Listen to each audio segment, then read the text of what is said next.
You're listening to Miller and Moulton, exclusively on the Florida Sports Network. And now, here's Mark Miller and David Moulton.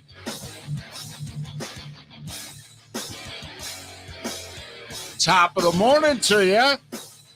How the heck are you, Miller and Moulton, on the first Tuesday of the year? Never mind the month. And I'm guessing by today, everybody's back in the swing of things. You know, we kind of miscalculated yesterday because, you know, with Christmas and New Year's on a weekend, you know, all of a sudden we turned around near the end of the show. This building was still completely deserted. It's been deserted for a good 2 weeks. I know. I know, which I got to admit, it's been kind of nice. Terrific. But so, you know, we realized, oh, yeah, New Year's, if it's on a weekend, you got to celebrate it. So, yeah, a lot of people maybe had yesterday off as well. And today they are back up and in the swing of things. How are you this morning? Fantastic. Maybe the best night's sleep I've had in quite a while. Wow. Is there a reason for that? You may think there's one, but I don't attribute one to the other. I actually just finally got a good night's sleep. I woke up and I went, oh my God, it's not 1 a.m. It's actually the time I'm supposed to wake up. This is great. What is this about? Wait, you mean go to sleep and get up with no interruption? Anything happened yesterday? Really comfortable ride to work this morning, David. For the first time since November, I drove to work in my own car. Hey! Yay! Thank you, everybody. Woo! Thank you. All right. Finally. How about that? I really got nervous yesterday, though, when I got an OnStar report sent to my email address, and I did not yet have a car. Were you thinking that someone was already using it? I did. For a moment, I thought the car was gone. It was so close. It was so close. Well, that's fantastic. All right. 4 tires, 4 doors, all yours. They shut, they open, windows go down, car starts. Fantastic. That's great. All right. Good deal. Is it the car that you ordered? It is. All right. Hey, listen, because at this point, let's be honest. If they gave you something that was like an 85% facsimile, you probably would have been like, oh, okay, what the heck? Funny you say that. No, they tried 4 different times. And the last time I told the guy, I said, and the language was not as clean as this. I'm sure radio. It wasn't. But I like the person who sold me the car. He has sold my wife, my late father, and he's a good dude. I know he's made a lot of money off you. Yeah, but this wasn't his fault. Oh, I know that. But he's like, hey, I got this one. And I finally said, Rick, unless you're calling me up to offer me something better than what I bought for the same price, I'm not interested. We've waited this long. I'm getting the car that I want. Do you understand? And he laughed. He said, I got you. It's okay. It's the second time you tried. I don't want a lesser vehicle. I did that once before, and it's the worst car experience I ever had. Kind of settled for something. And when you do that, then you're angry at yourself. Just like anything in life, you can't settle. Well, and you know, you only get that new car feeling for, you know what? You know what? Early nomination for our poll question. How long does new car feeling / smell last? Depends on how well you take care of yourself, I would assume. I guess, you know, how much food do you eat in the car? You know, that sort of thing. Yeah, there are no rules, by the way. I'm not pulling the David Moulton here where no eating in the car, and I will break said rule within 7 days and not tell anybody. All right. For those that don't know, I got a used Mercedes. I always wanted to own a Mercedes. And he'll never want to own one again after this experience. But so got talked into, I was going to go down a completely different road and got talked into, well, there's a used Mercedes sitting right here. And I got to admit, the emblem got you. Yes, it did. And it's kind of like the first time that you get, say, a credit card or maybe an American Express card, a card of stature, credit limit. And it's like, oh, wow, am I like almost making it as an adult? I mean, am I allowed to sit at the adult table now? It's kind of what that car represented to me. Here Gotcha. I was right Gotcha. smack in the throes of middle-aged, and I felt like, does this mean that dare I say, I've made it? This was your affair? Yes. This was your affair. You found a Yes. young, hot girl who treated you like absolute garbage, but you kept going back. I had no idea that she was going to treat me that way, though, because when we just had that brief encounter, she was glorious. Flirted, winked, Yes. said things to you that hadn't been said in a long, long time. Yes. And then got in car, and certain things that worked, okay, while flirting, were no longer working now that we were dating. Yes. And then, just shortly thereafter, we're married, and everything stops working in the relationship and otherwise. Ain't it the truth? And so, yes, it was a bad experience. But with that experience, and I did say, David came in proud. yes, Proud. because Walking tall. I'm someone who eats fast food all the time, and I mean all the time. Particularly then, I hadn't had my health crisis that I had a year and a half ago yet, and so I'm eating 3 squares a day from the drive-thru. And so you had to put the kibosh on that. You Right. would completely nix that Yeah. and said, "Hey, we're done. No more food in the exactly, car." because if you think about it, at the time we were doing afternoons, and so driving in Lunch, and then driving home, dinner. So that's 2 meals in the car a day. And so David would be bringing food into the studio because he couldn't eat in the car. And we would tease him. Did you have a fry? Did you have the cheeseburger? No. And he lasted while. longer than we thought he would. I lasted months. Yes, and we thought you'd last days. So you did far better than we ever thought you would, but you finally broke down, and he didn't tell anybody. And this is why it was terrific. Because it happened, and I'm guessing like someone who fell off the wagon, you don't want to tell anybody that you started eating fast food in your car again. But the problem is we all park next to one another. Correct. And without telling us, he told us, because all of a sudden there's a wrapper. And then there's a bag and a wrapper. Right. Then there's a bag, a cup, and 3 wrappers. Correct. And all of a sudden the front seat on the passenger side Right. looks as if it's a garbage bag. Right. And Mark's going, "What's wrong with you?" And I'm like, leave me alone. I don't want to talk about it. I'm ashamed, but just let me be. I've got a number 3 to buy. And in fact, I'm going to add to that pile on the way home.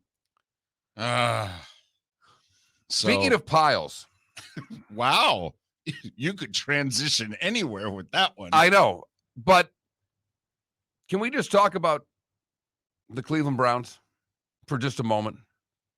And I know Baker's banged up, and I get that he's hurt, and I don't think they're going to move on. But last night, to me, ended, and they were already out of the playoffs. And I know there are no moral victories in the National Football League, but that is the Browns and the Steelers. So you knew the Browns were going to play hard. Sure. They hate each other. At what point is Cleveland going to turn on Baker? Because I'm not. I don't know if he's like the injuries. I don't know if you can judge this year. Do you? Can you make a conclusion on Baker Mayfield based on the injuries and what he's played through this year? I think you can draw some conclusion. Yes, I do. So do you think he's a pile? Because I think in Cleveland today, he will be viewed as a pile. I think that Cleveland will give him one more chance. I think that they will try to write off this year. They will talk themselves up during the offseason. We'll get a healthy Baker this year, blah, blah, blah. We've learned from past mistakes, whatever. They will talk themselves into, all right, 2022, decision year. And to start, and when I mean to start, I mean like the first quarter and a half of the season, that they will give him a chance. They will talk themselves into giving him one more chance. But I think most of them are ready to move on. But of course, it should be pointed out, what are you moving on to? I would say the same thing to Dolph fan, by the way. Do we need to have the list of all the quarterbacks since number 13? Remember, Cleveland went through that as well. And theirs is longer and worse than yours. Right. And I'm Since glad you Kozar. transitioned to the Dolphins because we talked about it yesterday. There's still another week left in the season, but it's starting. Oh, sure. I already feel the quarterback talk, the quarterback movement, who's leaving. Ben last night made it pretty apparent that that's it for him at Pittsburgh. Yeah, I think it's fair to say when you're crying walking off the field, I think you've we're played done. your last Right. home game. Yeah. Whatever happens in Green Bay, whatever happens in Seattle, not to mention all the teams that have to make decisions about guys that aren't their future. Right. Cleveland, Miami, Detroit, just off the top of my head. Carolina and New Orleans. There we go.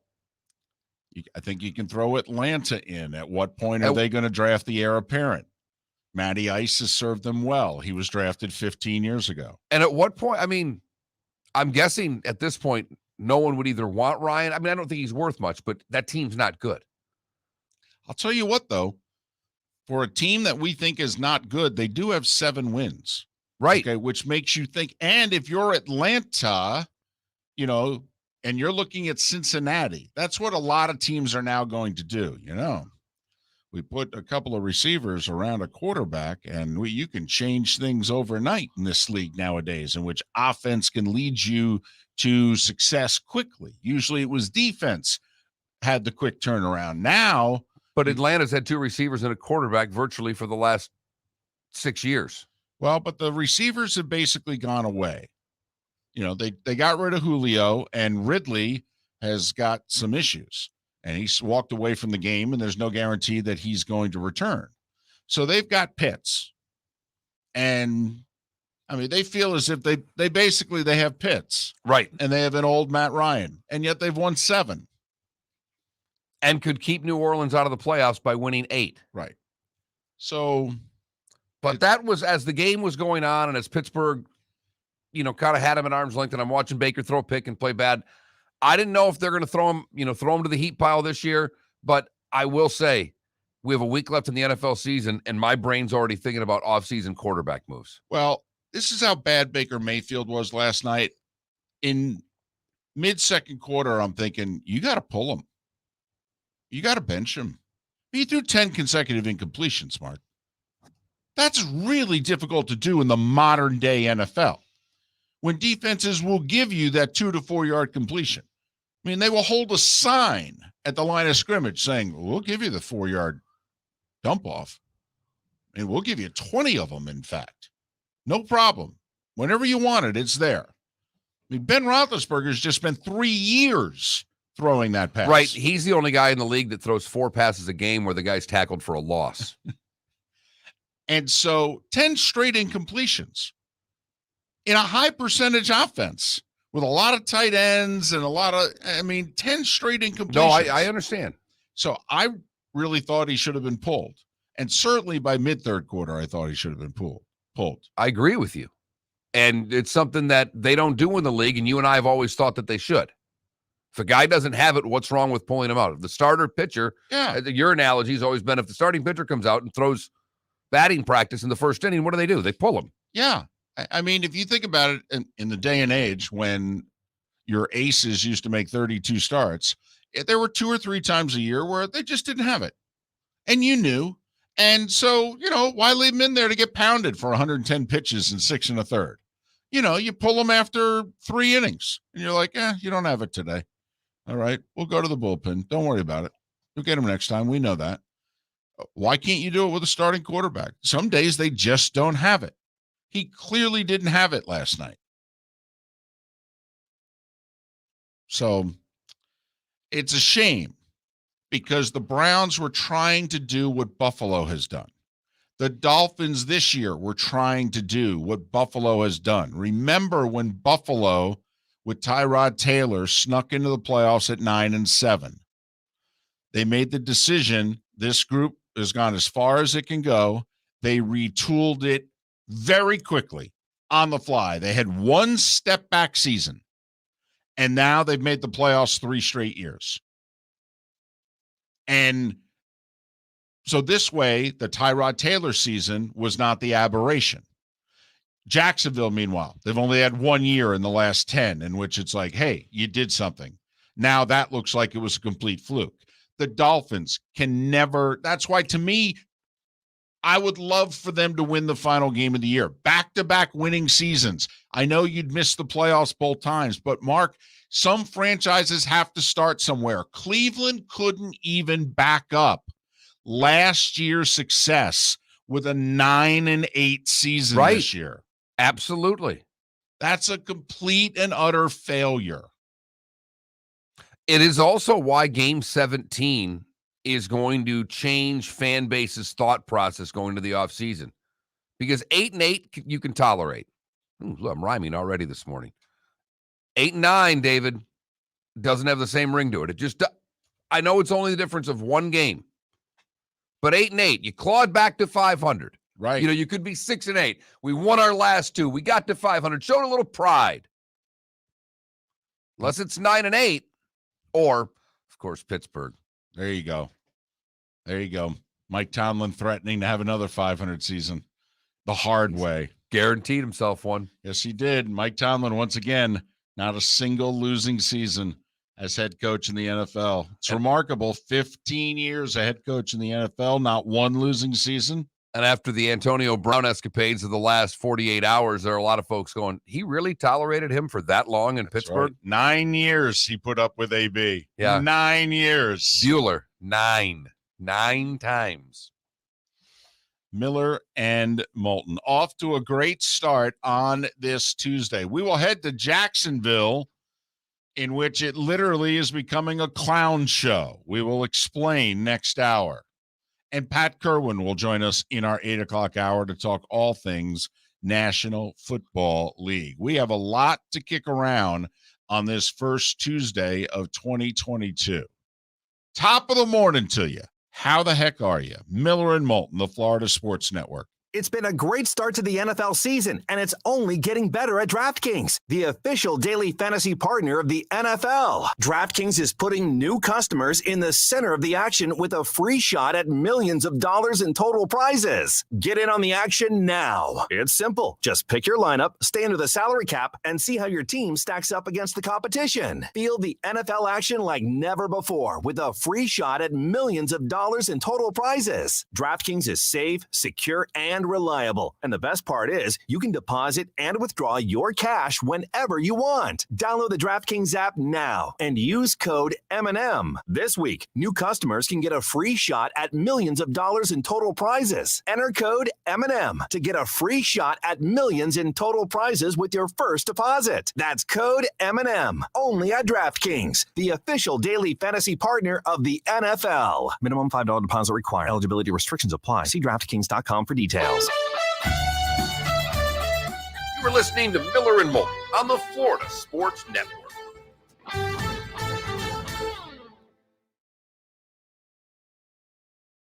Did my orange whip exercises yesterday. Kicked my ass. Mark, I disagree. I think 8-8 is hell. Okay. It's mediocrity. What is? 8-8. Yeah. Okay. It's just, listen, I'm a Dolphins fan. Yeah, you're less than 8-8 more than you're 8-8. No, we're around. Okay, what do you mean? We've been 8-8 like a bunch of times. Name one. In the last 10 years. Name one. Weren't we 8-8 in 20? Sperano's all his year. He went to the playoffs for 11-5. All his other years were 6-10, 7-9. No, I'm saying like recently. Yeah, no. Adam Gase never had an 8-8 season. Okay. No. I don't believe so. I believe he made the playoffs at 10-6, and every year after you were that, 8-8 back to back in 2014 and 2013. And then with Joe Philbin. Yep. And then what? 9-7, 7-9. That's the only 500. Those are the only 500 seasons you've had. The last one before that, you weren't born. It's 1996. So in 15 here, I'm just gonna. They're 8-8 right now, so they're gonna go 9. I mean, they could go 8-8-1, 10-6, 5-11, 7-9, 6-10, 10-6, 6-10, 8-8, 8-8, 7-9, 6-10, 7-9, 7-9, 11-5, 1-15, 6-10. But 8-8 and missing the playoffs. Hey, puts you- look at all I'm saying. I know you don't think so. You happen to disagree. 500 is far better than being under 500, particularly for a team that's trying to improve. And if you end up, you're 7-9, we had a losing record. 8-8, we were 500. But doesn't it put you in like an awkward draft position? So does Well, 7-9. So does Right. 6-10. Right. So does 9-7.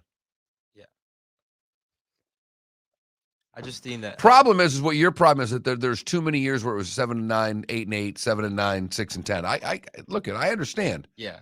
Notice how you didn't have any 9 and 7s there. Okay, It's you 7 were and 9. no. Yeah. I said you didn't Yeah. have any 9 and 7s. Yeah, You yeah. guys were never above average. That's what You I'm were saying. Yeah. always below average. Or just in the middle, like again, mediocrity. Well, yeah. It's terrible. But you have decades of mediocrity to bad. We're talking about Cleveland right here trying to get good. They had a good year last year. So to get over 500, to at least be at 500 is okay. We didn't really lose ground. They think they lost a lot of ground. That's all. They were really good last Like, year. for example, what's his face with the Rams? His first year he comes in and they win the division. They come back the next year, they miss the playoffs, but they go 9 and 7. Now, since then, they've made the playoffs every year. And went to a Super Bowl. Right. Probably gonna go to the Super Bowl this year as well. No. Oh, come on. Well, No. actually, that's not what I want. I need a Packers Chiefs Super Bowl. That I feel like that would. Well, let's be real. The most box office Super Bowl would probably be Patriots Bucks. No. I actually think, Chiefs Packers would be more box office. yeah, I do. Especially out in LA. I think so too. That'd be amazing. I think there would be a lot of people, quite frankly, Bucks Patriots Super Bowl would be a lot like this Alabama Georgia title game. I think a lot of people, the Brady story was great last year to a lot of people around the country. But now I think they're like, okay, he's won 7. All By the right. way, what is it? Brady Mahomes 2 or 3 in the playoffs? It would be 3 because they've played Yeah, twice. they played twice. Yeah, but like last year was Brady Mahomes 2. Correct. Yeah. A federal judge Monday dismissed charges against 2 prison guards who admitted falsifying records on the night Epstein died. And the judge did what? Dismissed charges. 30 seconds. This is the usual suspects. Mm-hmm. Protected from on high. Mm-hmm. Oh, totally. Oh, yeah. Oh, we're talking the absolute rich and powerful in this country. How many people? Little girls, little boys. 10 seconds. Huh?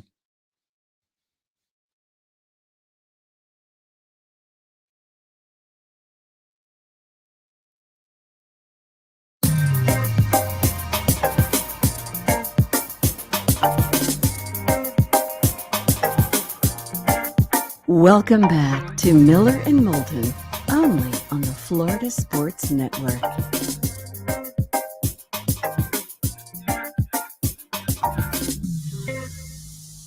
"24 minutes past the hour. Miller and Moulton, the Florida Sports Network, the Florida Sports Network. The starting 5 in about a dozen minutes' time. Thanks so much for joining us on this Tuesday morning. Did Christmas down? Lights down? Are there any lights in your neighborhood? Yeah, I think so. There's a couple houses that still have lights on. When I pulled out of the driveway and I was driving down the street, I have to admit, when you're one of only 2 houses on the street that has lights, I'm like, that looks good. Really? Yes. No, we didn't have any lights outside, and my wife took Christmas down over the weekend. I heckled my neighbor yesterday for doing his lights yesterday. He's the big Mets fan. You've met him. And I'm like, Vinny, come on. It's 2022. Get these lights down for crying out. What were you doing all weekend? Take it easy now. All right, maybe he likes lights. But being the Mets fan, I said, Showalter's not going to put up with that. It's a new day with you guys around there. Well, make a dadgum good point, Mark. That is for sure. Yeah, there's no doubt we move on very quickly. And you were talking last segment about you, in some ways, you've already moved on to the whole quarterback carousel that's about to begin. And how about this? More quarterbacks change teams or more coaches get fired? Ooh. I'm going to vote quarterbacks. I think I am too. We will have more new starting quarterbacks week 1 of 2022 than I think we will have new head coaches. All right, because I don't think there's a new coach in the AFC East. Like, I don't think Flores is getting fired. I don't think so either. And Saleh just got there. Right. I don't think anybody's going anywhere in the AFC North. Yeah, I'd agree with that. Jacksonville already made a move. Well, but they will have a new head coach. Right, but so Jacksonville and will have a Houston. No. They just hired their guy, yeah, so no, Cully will stay. Right. AFC West, the Raiders will obviously have a new coach. Well, and I think Denver could also. Could. I would bet on Wool, by the way. By the way, they're plus 17 in point differential. They could end up at 8 and 9 when it's all said and done. Yeah, with no Pro Bowlers. No. I actually think if you were judging, he can coach. All right, but they have not gotten the quarterback position right. Apparently your guy is staying with the Giants, or no? What? Well, that's TBD. Okay. But so we're at 3, 2 for sure, and 3 if the Broncos do it. Right. That's the entire AFC, by the way. I understand, but you're now getting to the money conference. So remember, there were more decent teams in the AFC. All right, so the Giants could be 4. No one else is replacing their football coach in the East. No. In the North, we think Zimmer's done. We do. And Nagy's done. Yeah, so now, okay, there you go. Now we're at a possibility of 6. Uh-huh.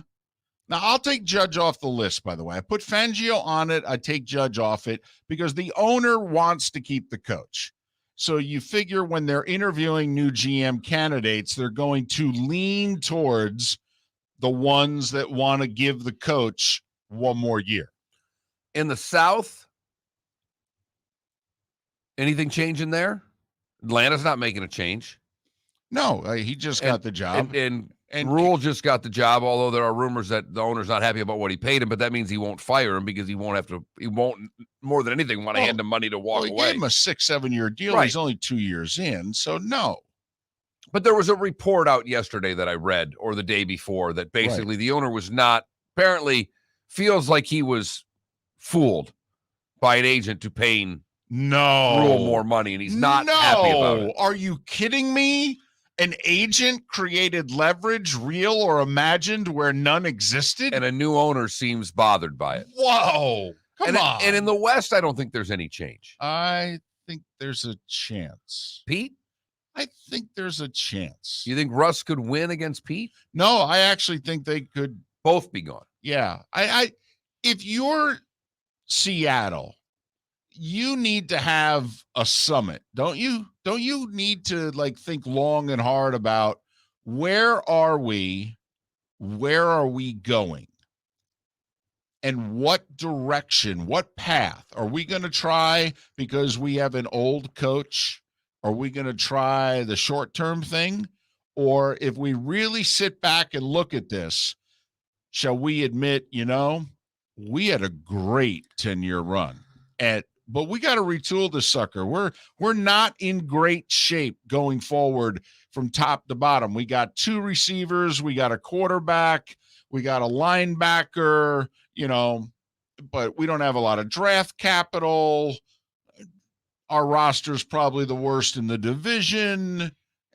We need to think 7. long and hard about this. And we're looking at 7. I think if you max it out, you're in the 7 range. So I'll go quarterbacks. Over under, by the way, head coach is 5.5. If I set it at 5.5, new head coaches. Okay, where do you go? And we already know that there's 2. I mean, you already go into the game knowing that there's 2. Well, yeah. I mean, Jacksonville and the Raiders are very likely, although there is a chance this Bisaccio guy here, if they beat the Chargers to make the playoffs, never mind, okay, if they win a playoff game, I mean, I think there's a chance for the interim in Vegas. He has to win Sunday, but I think he has a chance to keep the gig. Yeah, but that still would qualify to me as a new head coach for next year because I Fair started enough. with Gruden. You know, I mean, it's still a different guy than we started Fair the enough. season with, no matter who it is. So you know you're going to have Jacksonville. You know you're going to have the Raiders. I think I'd go. It's a good right number, there. isn't it? It's so It's a you good want to number. go over because there's already two. The Joe Judge and the Fangio is what the outlet. If one happens, it's over. Well, if neither happens, it's under. I'll lean over. Yeah, you got to figure one of them's going to happen. Right. I mean, Fangio hasn't had a winning season. Hasn't even had a 500 season. It's not going to have one this time around. The GM who's in place is not the GM who hired him, by the way. So, I mean, you know, if I was Vic, I would not feel good about next Monday when I come into the office. Nope. In fact, I'd be a little worried that they've already changed the sign in my parking spot. You know, that's how worried I would be pulling into the office. Reserved for head coach. Exactly. And it used to say Vic Fangio, right. Right. And now it just says reserved for head coach. Damn. No bueno. Yeah. So 5.5 is the number. I think it's a good, solid number. It really is. We'll come up with a poll question. We've got Pat Kirwan because it's a Tuesday. We'll go to Jacksonville, talk with Ryan Green about the happenings with the Jags, and they're being very upset with ownership. That all ahead. The starting five is on the other side right here, Miller and Moulton, the Florida Sports Network. Golf and Fitness Power Peel at Home training system. This complete body and swing trainer uses resistance band connection system to fix bad habits and ingrain a more consistent, powerful swing. The Power Peel system is powered by functional golf swing training technology. It trains both your swing and body at the same time. Simply make a few prescribed resistant band connections, and in a few steps on the peel, you'll swing better, feel better, and play better. Use it before your round of warm-up, as your daily fitness routine, or anytime you want to feel and train the swing you've always wanted. Pair the Power Peel with the Orange Whip Golf and Fitness at Home training technology, available with a monthly membership, and maximize your results with Golf Fitness X coach-led programs that take less than 20 minutes a day. Buy the Power Peel training bundle now for 4 interest-free payments of $115 by going to orangewhipgolf.com and use code Miller10. That's code Miller10 to save $45. Go to orangewhipgolf.com and use code Miller10 to save $45 and play better golf. Go to orangewhipgolf.com. You are listening to Miller and Moulton on the Florida Sports Network.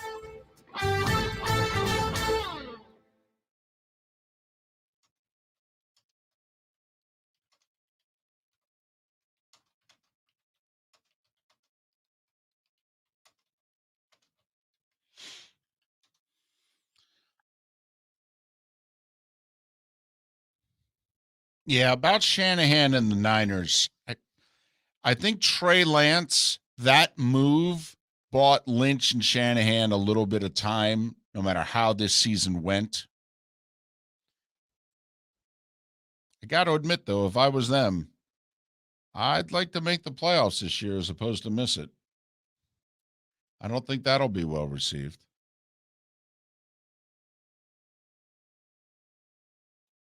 But it makes no sense if you're the owner. If you okayed the move for them to give up what they gave up to go get Trey Lance, don't you have to let Lynch and Shanahan be the ones then to give it a shot with Trey Lance? I mean, it would make no sense to let them make that decision and then blow them out. Hey, how do we get Brandon Goodwin on the show? What a story he is. Yeah, What totally. an effing story he is. Yeah. What a just a tribute to his work ethic. Totally.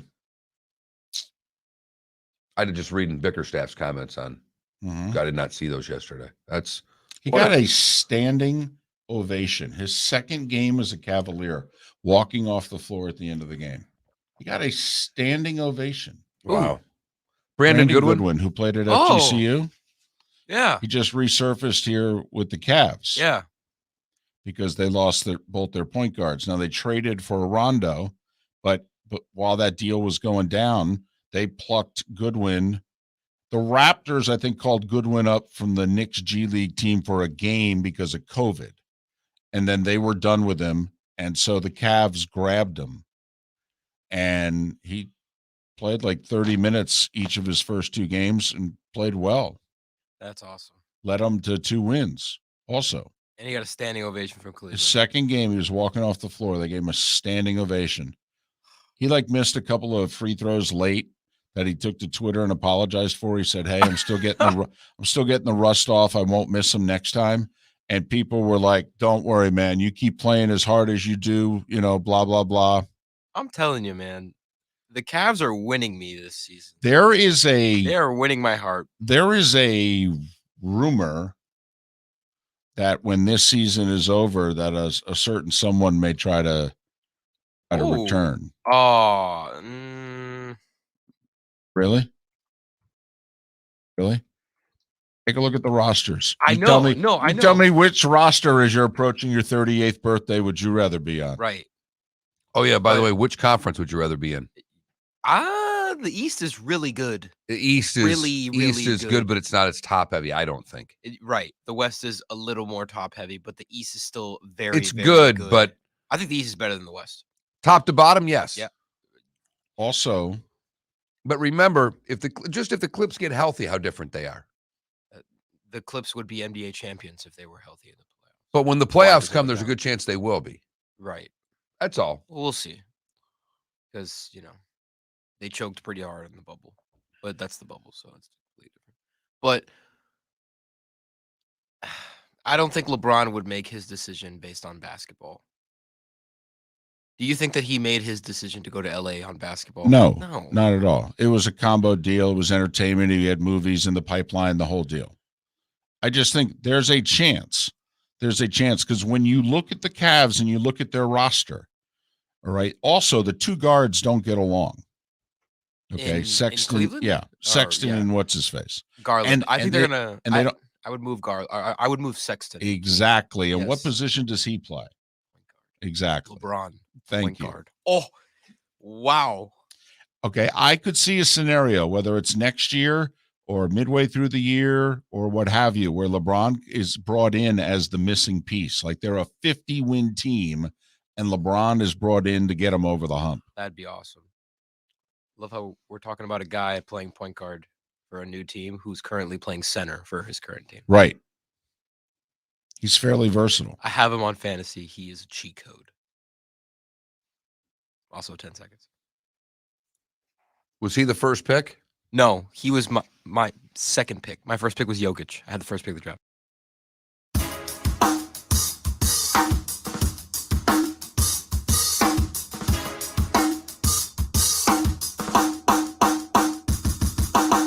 Welcome back to Miller and Moulton, only on the Florida Sports Network.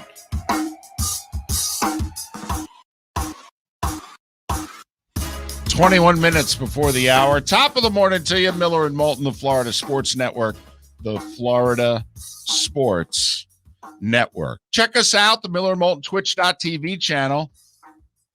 I remember the last time I shaved. I mean, I'm looking. Are we think St. Nick? We think of Grizzly Adams? What do I got going on here? You got a lot of neck beard is what you got a lot of. Because I had just shaved this morning, but I clean up the bottom. I can't do that whole not shaving anything. It's too itchy. Yeah, it's not itching yet. Okay, but it's all white though. It's all white. I mean, there's a touch of pepper still up top. Where? Oh, there is. And especially when I get a haircut. I'm surprised, actually. When I get my haircut, I go, oh, wow, there's still more pepper up there than I realized. Now that is true. If I were you, I'd be keeping my hair a lot shorter. I'd be cutting it every 4 days if I can afford it. Sounds like that. But you and I have talked about this. You would never go the route of color. Well, I want to.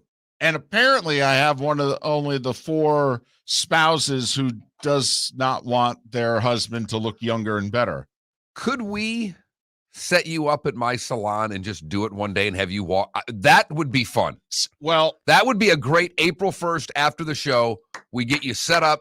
We get the color, the dye job. We get you worked in, and you come home and you just walk in and say, hey, honey, I'm home. No, let's go to dinner. No. See, I don't want to do that because, we've been married 25 years and she's hardly paying attention to me anymore. But if I did something like that, she'd notice. Maybe not at the beginning of dinner, but by the end. But what I want to do is I want to do the really slow, gradual, right before her eyes. Okay. You'd have to do it during football season. Yes. Because and you're not around a lot. Right. And have her not notice at all. See, I think you could get a. All right, skip April. Let's wait till football season starts and just go full on. You're not home enough for her to even notice. So we start it in late August? We just take you to dark right off the bat. No, I'm telling you, she'd notice. Not with your traveling. If She would we notice. did it on a Wednesday and you left Thursday. I didn't say she'd notice right away, but I'm telling you, at some point she would go, wait a minute. You don't look the way you used to anymore.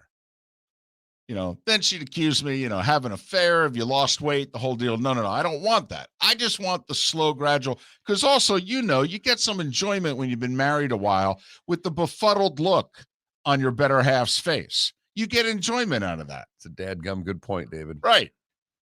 I mean, all of a sudden they're looking at you and it's kind of like the dog tilting their head to the side. Can I ask you a question? Because you made me think of something there. Your daughter is a lot like you.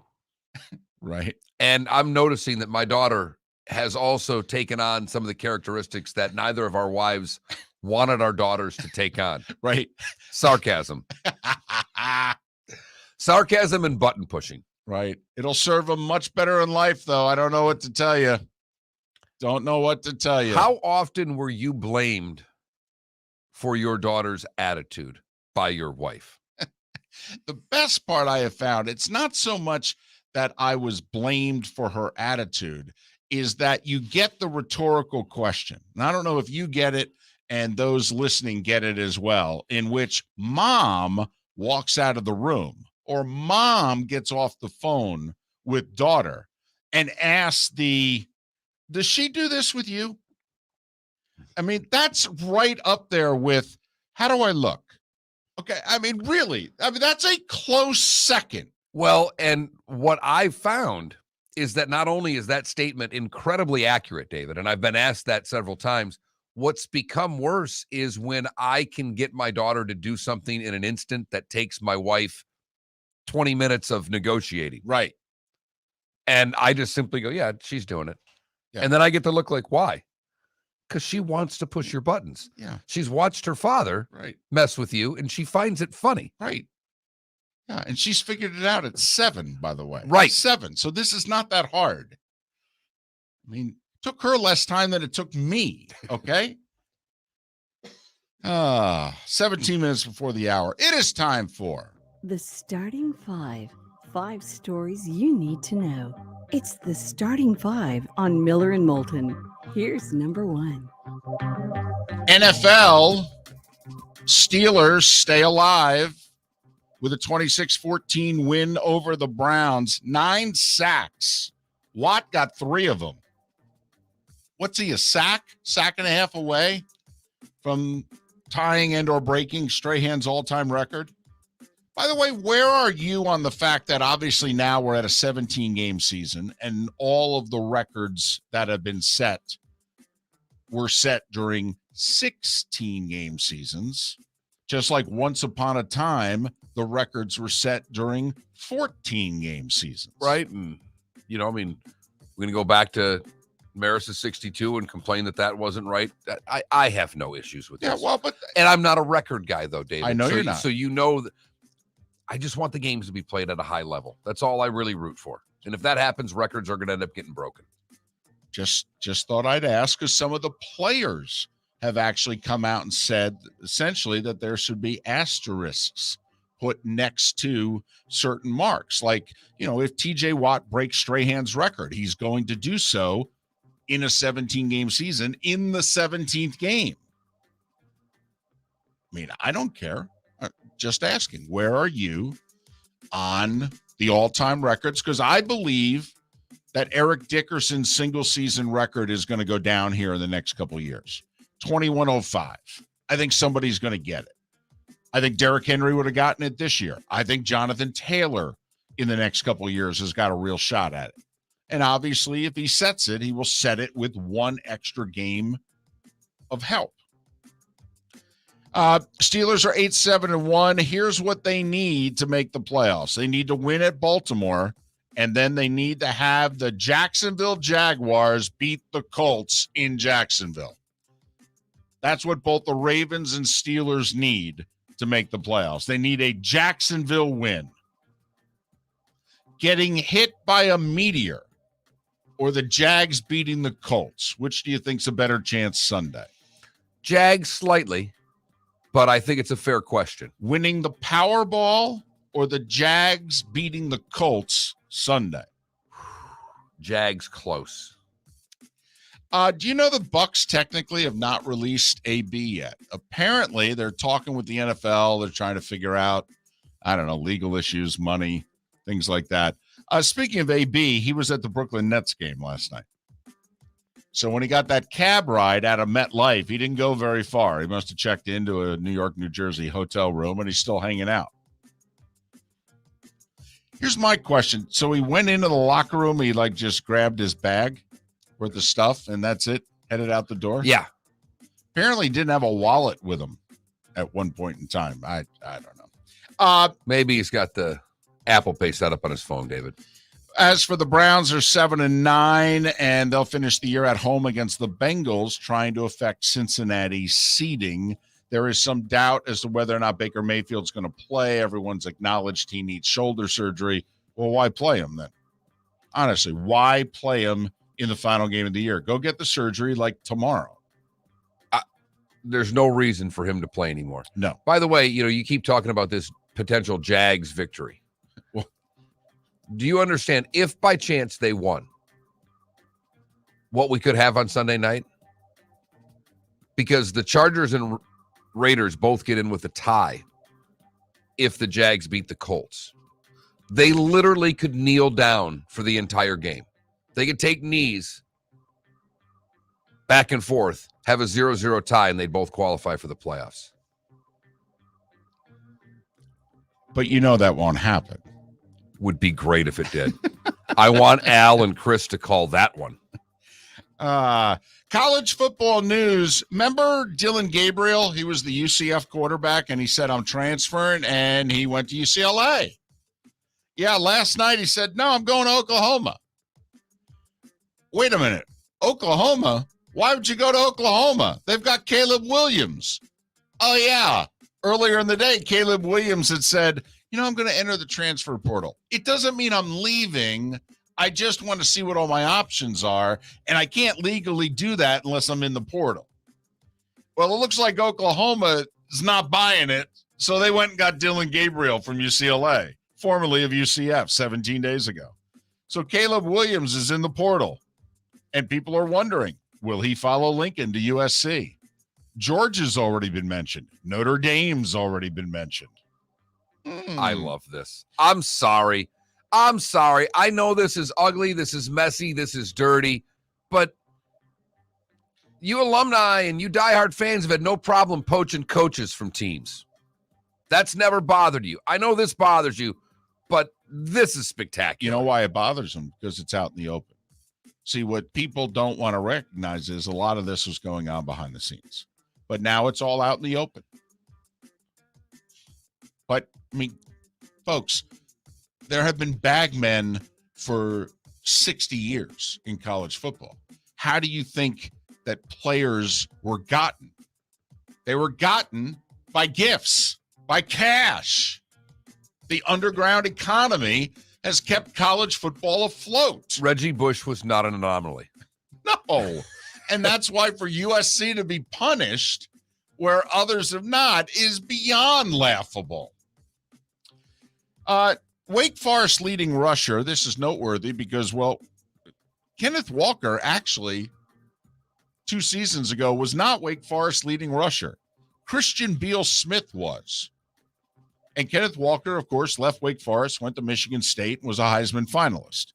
All right, Christian Beal-Smith is a graduate transfer. He's been the leading rusher at Wake Forest for the last 2 years. Wake's got just about everybody back. Wake Forest, lost in the ACC title game and is going to finish, I think, probably at the back end of the top 10.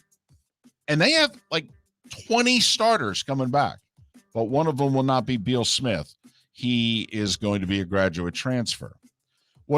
Speaking of running back, Cincinnati's Jerome Ford, who actually had a pretty good game against Alabama and has had a really good career, he declared for the NFL draft. Clemson's defensive line coach, Todd Bates, is following Brett Venables to Oklahoma. He's not just the defensive line coach. He was Clemson's recruiting coordinator. So think about what Clemson has lost here this offseason. Their OC, their DC, and their recruiting coordinator. And the recruiting coordinator, probably the most important of all of them. I really believe that. So Dabo's trying to keep it all internal, but they have had a serious brain and talent drain in the last 12 months. I will say they didn't get the guy, but the big center from Virginia came down to between Clemson and Michigan for transferring. And the fact that a high-level transfer was looking at Clemson, I think bodes well for Dabo. Means he's in, David. If you say so. I think he's only dabbling. Dabo is dabbling. See what I did there? Yeah, well, Nick only dabbles. Right. Well, he got 25 starts. Well, I mean, he only needs to dabble. I mean, he's prepared a pretty good meal. He just needs to give it a pinch and a dash. NBA. Heat lost to Golden State. Good game, though, 115-108. The Warriors are 29-7, best record in the NBA. You know the Magic lost to the team with the best record in the East? Anybody know who that is? The Chicago Bulls. There you go. 102-98. The Bulls have won 8 in a row. They're the 1 seed in the East right now. Ja Morant with 36. Memphis blew out Brooklyn in Brooklyn, 118-104. Kyrie scheduled to make his debut tomorrow, they think. And Trae Young with 56, and it wasn't enough, Mark. Portland beat Atlanta in an old Western Conference game from the 80s, 136-131. College hoops, there were 18 men's games scheduled last night. 11 of them got played. Wisconsin went on the road in the Big Ten and beat Purdue. It's a nice win right there. Yes, it is. Purdue ranked 3rd in the country. 74-69 Badgers. Arizona, only other ranked team in action. They whooped up on Washington in conference play by 16. One in-state game, Bethune-Cookman got the better of FAMU by 7. Women's basketball, by the way, only 8 of 20 games were played. FIU and FAMU were winners in state. And finally, NHL, just 1 of 3 games was played. Rangers beat Edmonton 4-1. They're actually tied for the most points in the lead. Lightning in Columbus. Panthers hosting Calgary tonight on ice. And that was the starting 5 every weekday morning at this time on Miller and Moulton. And Mark, 2 of tonight's 10 NHL games have already been postponed. Okay. Yeah. NBA is just put their head down like the NFL. They're for the most part, they're keeping on. NHL, not so much. College basketball, oh boy. See how many games get played. I think we could have teams, Mark. Some teams play 30, some teams play like 23 in college basketball. Miller and Moulton. We'll go to Jacksonville next hour, right here on the Florida Sports Network. Bring your big mouth to John Smith Subs and indulge in their overstuffed subs with the freshest quality ingredients. Enjoy our famous steak bomb with perfectly grilled marinated sirloin steak topped with provolone cheese, grilled onions, peppers, mushrooms, crispy bacon, juicy tomatoes, and creamy mayo.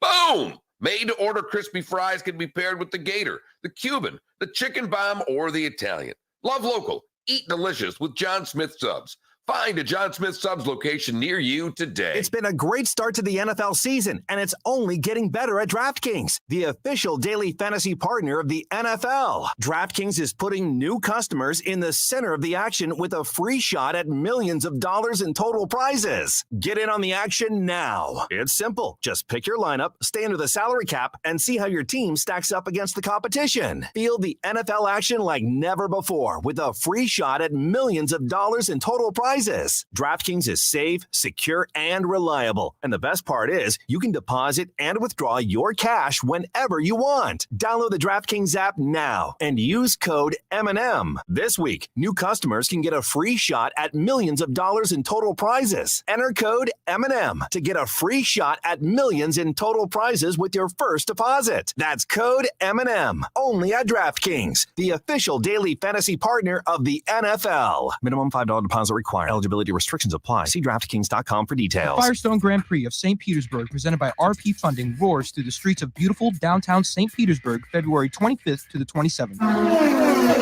3-day tickets are on sale now at gpstpete.com. It's fast, fun, family entertainment jam-packed into 3 days. The weekend is highlighted by the NTT IndyCar Series race taking the green flag on Sunday afternoon. It all happens at the Firestone Grand Prix of St. Petersburg, presented by RP Funding, February 25th to the 27th. Get your tickets at gpstpete.com to secure the best seats. You are listening to Miller and Moulton on the Florida Sports Network.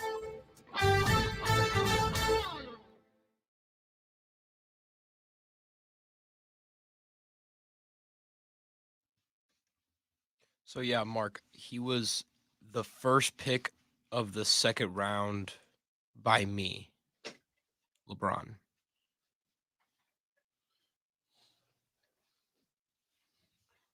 Not that I think it will, but David, if rock and roll doesn't make a comeback in the next 16 months, it's dead. Like, I think it's on life support, about to die. But just given if there were ever a time, you think of grunge and, you know, I mean, there was ever a time, we've had kids cooped up for 2 years. We've had a lot of people cooped up for 2 years. Right. A lot of angry people. I agree. I mean, you know, it's the right weather, if you know what I mean. Now there's what are FMD or MD arenas? FMD arenas. I mean, the NHL doesn't want to play in empty arenas. They don't want to put their teams through that financial hit again. Mark, there's a subset of rock known as alternative rock that is very popular nowadays. Okay. But Popular that by who? doesn't- Give me the most popular band in that genre. The Lumineers? No. Well, it's not a band. It's one person. Is Who? Tame Impala. Okay. Never, no offense. I'm a music junkie Right. and I've never heard Never of them. heard. So that's not necessarily, I mean, popular, you got to cross over a little bit. But what I'm saying is popular with young people. That's the thing. All right. I'll ask my kid if he's into them. He wants to know, do you want your cell phone? Sure. Put it in the back of the truck. Ask your son. He probably knows. I will when I get a phone. Right. Back of your truck? Yeah. Be able to. Yeah. Just on the truck somewhere. She doesn't have to. That would be great. What year is the truck? 22. Ooh. Does it have wireless charging? No, Oh, but it's got a lot of chargers. It's got 4 ports, which is kind of nice.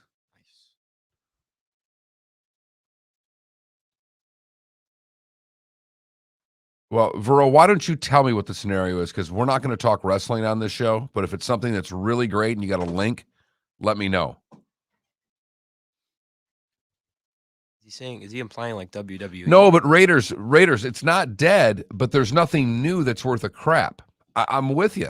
You know, I mean, my kid likes the Allman Brothers. I mean, he listens to, but My daughter listens to classic rock stations. right. That's, you know, it's not that it's dead. It's that there's nothing out there that's good.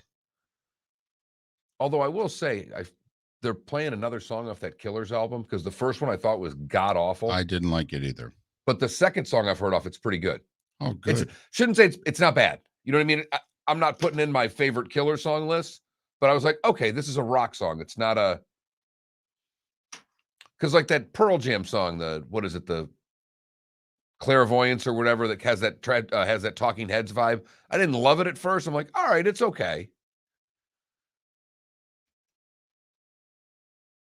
But I mean, Eddie Vedder's 4 years older than me, so.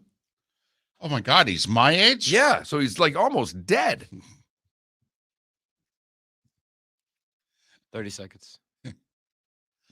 Music is just nothing now like it was when you guys were my No. age at all. Like, No, but I mean, I will say there's 4 or 5 stadium shows that are going on, like the Innings Festival. There's 2 in St. Pete. Not even that Rock Fest up in Jacksonville. There's 2 shows in St. Pete that I would go to any day. 5.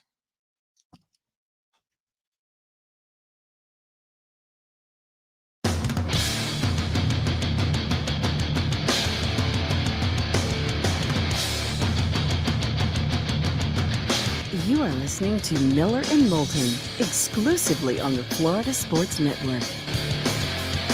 And now, here's Mark Miller and David Moulton. Minute and a half past the hour. Top of the morning to you. How the heck are you? Miller and Moulton, the Florida Sports Network, the Florida Sports Network. We'll head to Jacksonville midway through this hour. Ryan Green will join us from 1010 XL. Apparently, the fans are taking matters into their own hands. And they're mad as hell, and they're not going to take it anymore. And they have a sense of humor to boot. We'll explain coming up in 30 or so minutes. You seem to want to have a poll question, which at first means we need to find out the results from yesterday's poll question. Kirk Herbstreit and what he had to say on game day was the focus of our poll question. 30% of our audience, about what we thought, David agreed with him. In which he said that the college football players today just don't love football the way they did during his day. And remember, he's 52. Yeah, and he said, I just think this era of player just doesn't love football. That's the exact quote. And 30% agreed with him. I'm not surprised by that number. It's about what I thought it would be. Yeah. Yeah, we thought between 1/3 and 40%. So it's actually the low, part of our line of demarcation. Price is right. You got to Yes. get the price in between. The range game? The range game. We'd have hit this. Yes, we would have nailed it. I'd have been 30 to 38%. That would have been my window if I could get 8 percentiles in there. Right. I would have stopped it, right at about 34. Right. And so wherever it would have gone above Right. and below, yeah, we would have got this. Would have been close, but we I would have snuck it in. Found that to be one of the easier games on The Price is Right. I agree. You don't have to guess anything really. You're not trying to figure out what the price of Tenactin is. Tough acting, Tenactin, Mark. Do they do the putting contest anymore? I haven't seen it in forever. David, I don't know. I always, how some kids dream of, the 6 to 8 footer to win the Masters of the U.S. Open. I wanted the car. You and I are, David, Yep. We did not grow up. We did not know each other until way later in life. And David, I'm telling you, you and I had the same dream growing up. Yep. I just had that 8-foot putt in my grandparents' living room, and it was always for like a lifetime supply of rice-a-roni. Talk about your latchkey kids watching Price is Right in the summertime. And on the occasional sick day. Grandma, no. After Price is Right, I'll eat lunch. Afterwards. Come on now. And remember, Grandma, get your pets spayed and neutered. All right. I want you to humor me more than you already do. Okay. No need to jump on that. Hand up pretty quick there. Yes, I did, because I knew what was coming. This, by the way, was the official Baseball Hall of Fame ballot, which the Baseball Writers Associations of America had to get their votes in by midnight New Year's Eve.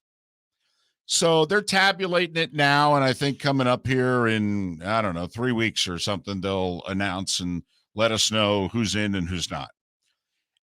I mention this because, Mark, to me, there is seemingly more really good players on this year's ballot than most years. Maybe I just haven't paid close enough attention in the last couple of years. But there are a lot of guys in which you go, well, he's not a Hall of Famer, but man, he was a good player. Bobby Abreu, Barry Bonds. And by the way, feel free at any point in time, you get 10 votes.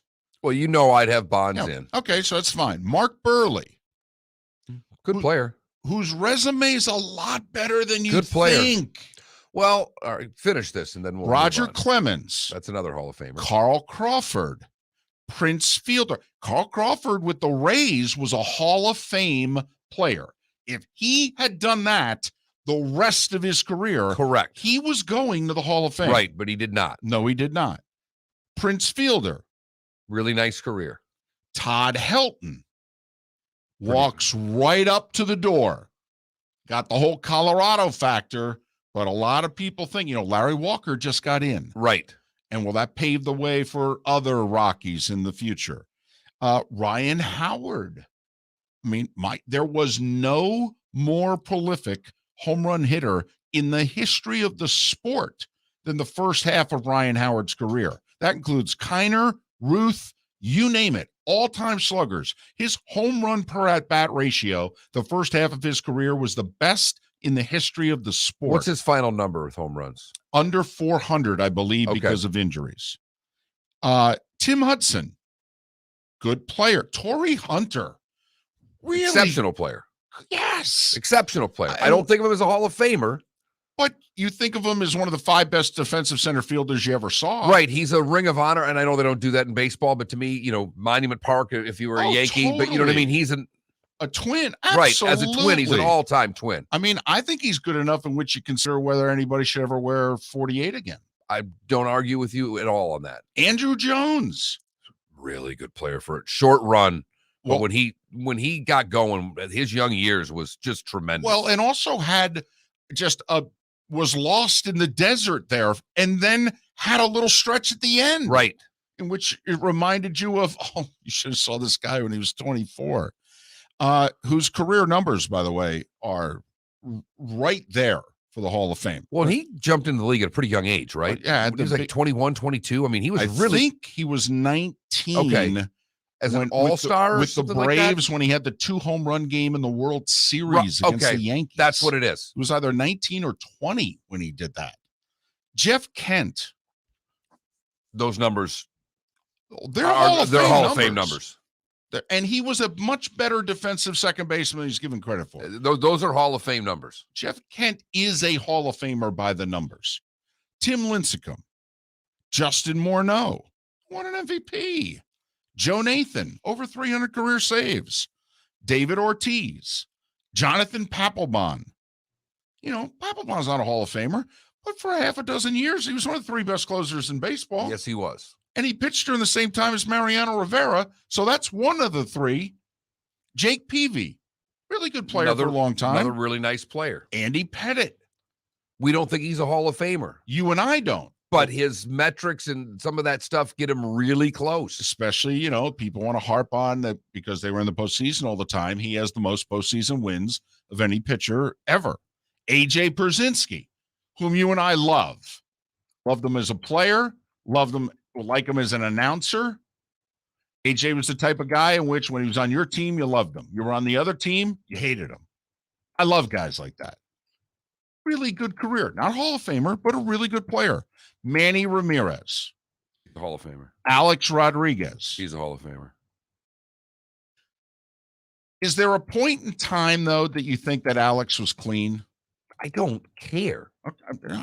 I know that. Well, but the point is, David, there's no way for you to prove to me that every other player was clean either. That in an era when I believe that at least 1 in 5 was cheating, at least, I'm not going to play the game of he did, he didn't. I'm just not doing it. Scott Rowland, who is gaining a lot of support because third base is an underrepresented position in the Hall of Fame.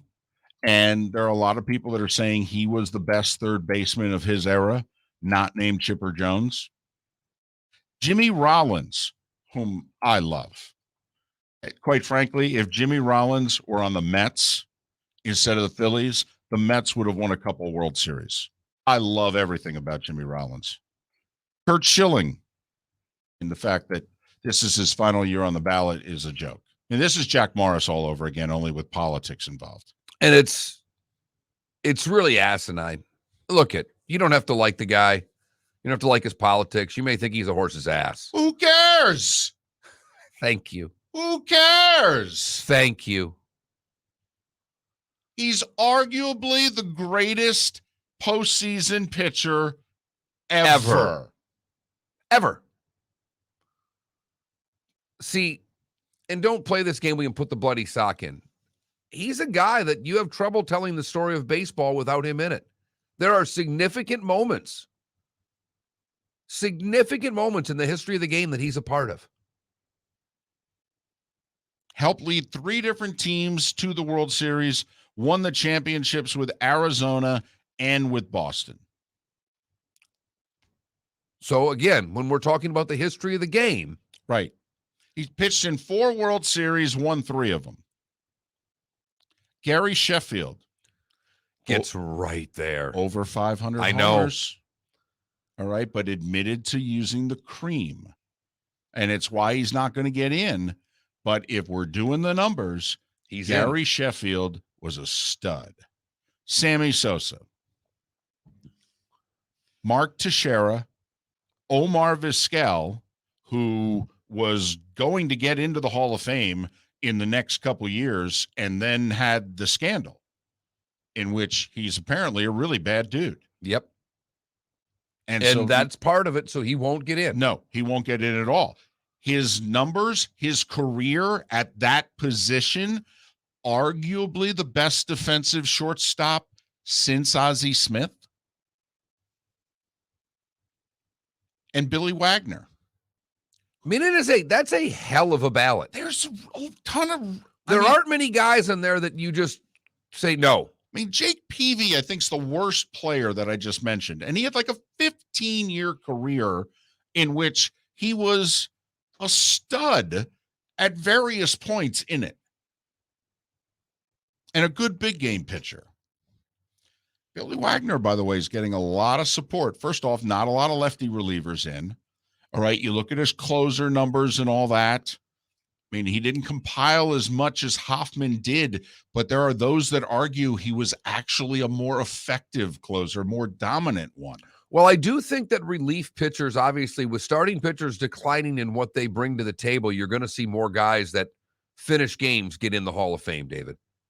Situational guys will get more attractive now with metrics and things like that. So I do think that you may see something down the road with Wagner.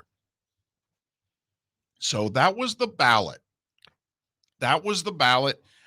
This particular gentleman, Greg Cody, who's on Dan Le Batard's show, Miami Herald. All right. First off, I find it interesting he has a vote because I don't think of Greg Cody as a Baseball Writer Association of America guy. Greg Cody's a columnist, and, you know, I'd like to think of baseball guys, if you know what I mean. Get the Hall of Fame vote. Cody voted for 9. He voted for Bonds, Clemens, Helton, Ortiz, Manny Ramirez, Curt Schilling, Gary Sheffield, Sammy Sosa, Billy Wagner. Didn't vote for A-Rod. So voted for, you know, if we're going for Schilling, right? If we're going with the steroids. But voted for Schilling? Voted for Schilling. Okay.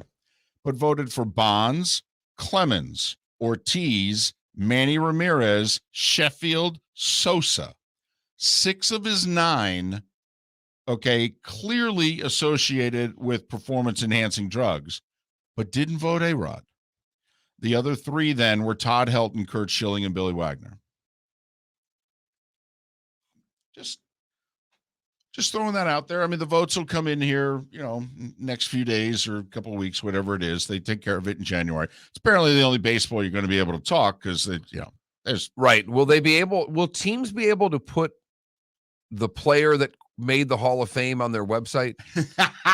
I don't think so. It'll only have to be released on the Baseball Hall of Fame site. That's a great point, Mark. Touche. How asinine is that going to look for Major League Baseball?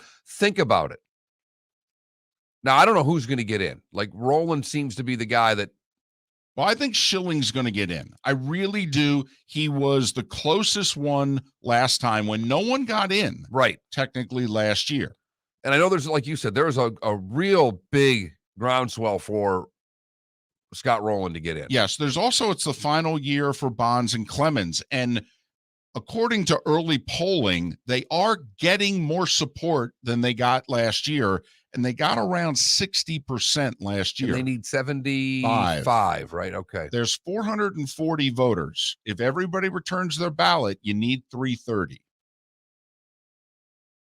So now I think Schilling's going to be the only one that gets in. I think Ortiz is going to come close. And I think Roland's going to come close. But I think Schilling's going to get in. A year after he said, take me off the ballot, I hate all of you. Right. Right. That doesn't usually bode well to get into a Hall of Fame when you tell all the voters to go pound sand. Exactly. Except for maybe the voters are, they're so spiteful that they may put him in just because he told them not to. No, you don't get to determine. We get to determine.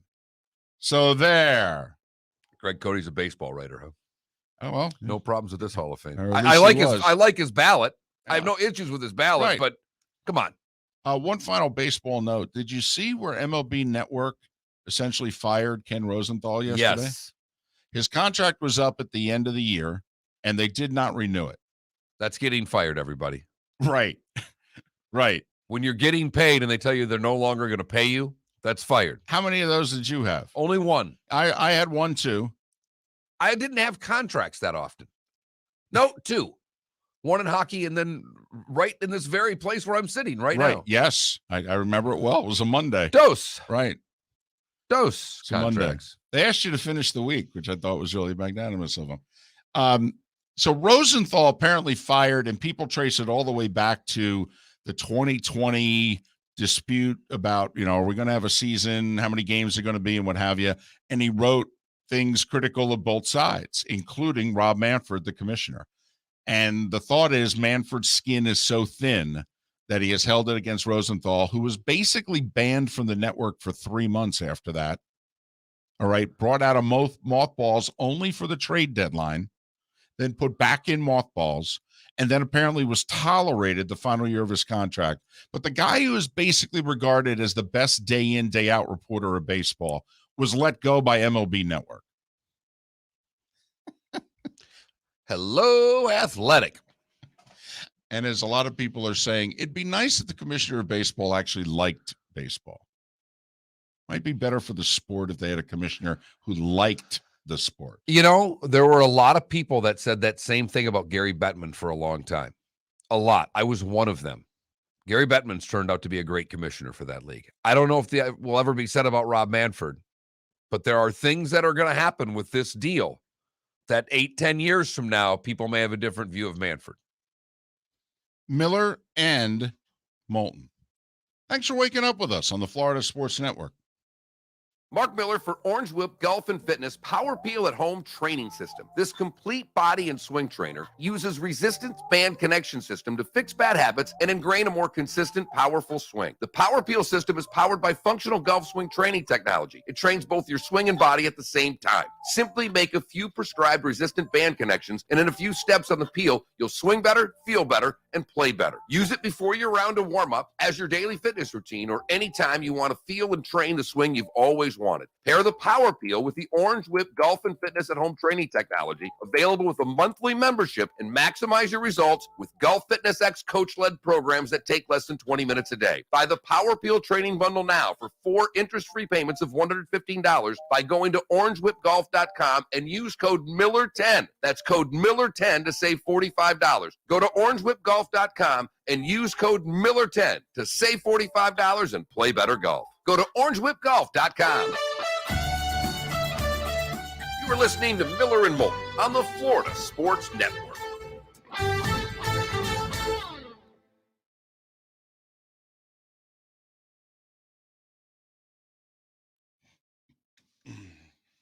Hear that ever play, Dad? He scored! God, I love hockey, even though I know nothing about it.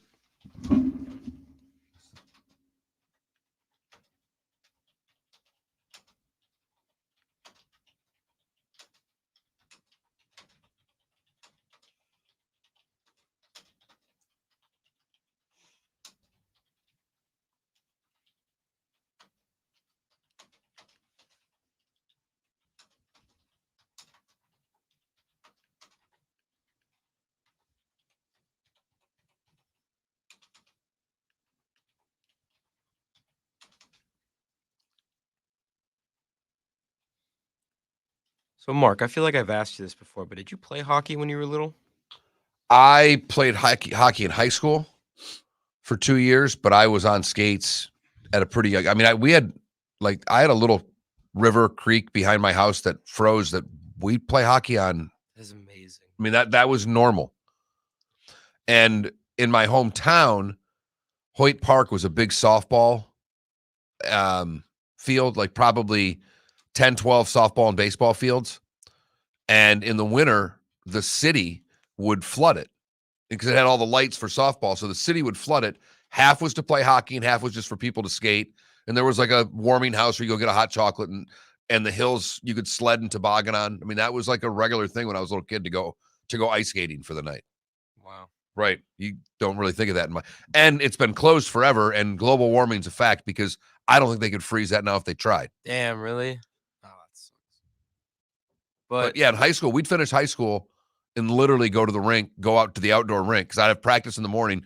We'd go to the outdoor rink and play until 9 o'clock, go home, go to bed, and do it all over every day. Like that's like you playing hoop was us playing hockey. So your high school hockey games would take place on campus or off campus? Off campus at the we had like the side rinks where the club team plays. Right. We had Saginaw Bay Ice Arena. It was just one sheet with maybe enough seating for 2,000 because I think we sold out our league championship game one year, and I think it was like 1,800. Wow. High school hockey. I can't even fathom that. Minnesota. First off, you need to spend a day looking up the all hair teams.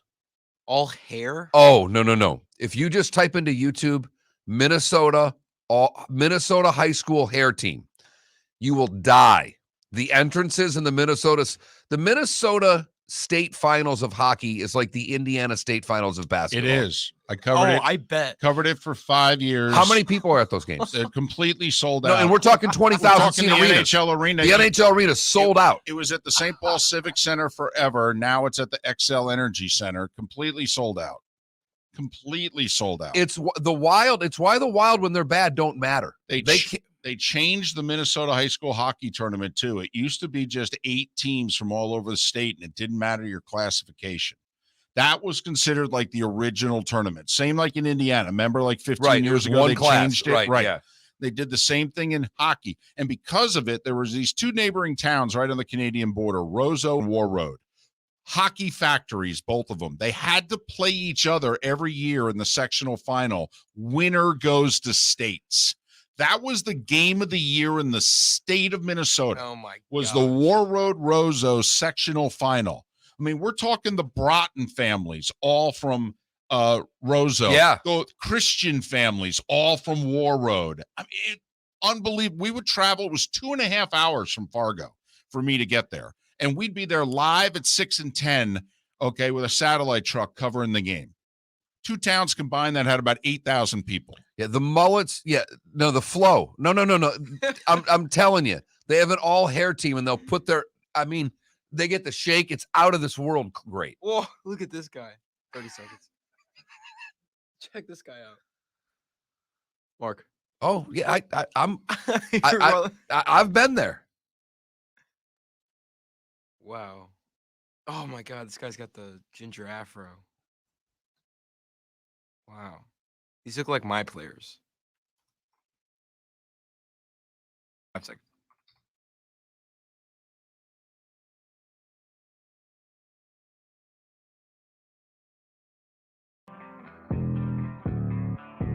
Thanks for listening. And now, more of Miller and Moulton on the Florida Sports Network.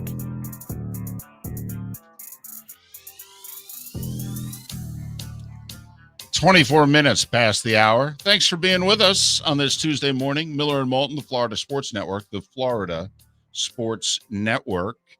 Steelers beat the Browns last night to ensure a non-losing season once again for Mike Tomlin. Steelers are 8-7-1, 9 sacks in what undoubtedly will be Ben Roethlisberger's final home game. I mean, if there was any doubt, he was crying walking off the field. Family was all out there, the kids, the wife, and all that kind of stuff. I did something I have not done all year. I watched every second of the Manning cast last night. The guest list intrigued me. Bill Cowher, Roger Goodell, Snoop Dogg, and Aaron Rodgers. Yeah, I didn't make it to Aaron. During Snoop, I actually turned the TV off and said, I'm going to bed. Well, good for you. Got some rest. You look good. I feel great. It's fan. It's one of the few nights I've not woken up in the middle of the night. It was a glorious night. But the one thing I found, I said it to you before the show, when they have the Cowers and the Goodells on, sometimes it's a tough watch because they're terrible interviewers, and you can clearly see they're reading questions off of a piece of paper that were given to them. Yes, I think Eli is better at not being so obvious than Peyton is. Yeah, Peyton just reads it. Yes, he looks straight down and he reads it and tries to, at the very end, look up and give you the impression, that he's not reading the prompter, if you know what I mean. But I do think, and we've said this before, I actually think they need a pro to just get them in and out. If just keep it moving. They end up talking over it. There's long pauses, and then they talk over each other. Well, no one is telling them when breaks are coming.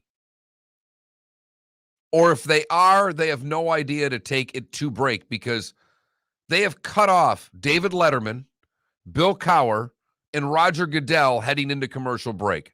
That cannot be on purpose. Well, and they were about to do it to Aaron Rodgers, and then Peyton realized they were doing it, and he said, Aaron, buddy, I need you to hold on. Packers fans deserve that full answer. All right, we're coming up on a break. How about you answer it after a break? First time all season he's done that then. And look at, all in all, I'm being critical because I've done this for a living for a long time. I find it terrific. Well, what impressed me last night was that, first off, all four guests were willing to do the whole quarter. And I thought Aaron was excellent. Snoop was funny at the beginning. He had a chain for Eli on yesterday's 41st birthday, and here you go, wear this. I thought they stumbled into a cute little thing in which they were talking about what would their band be called.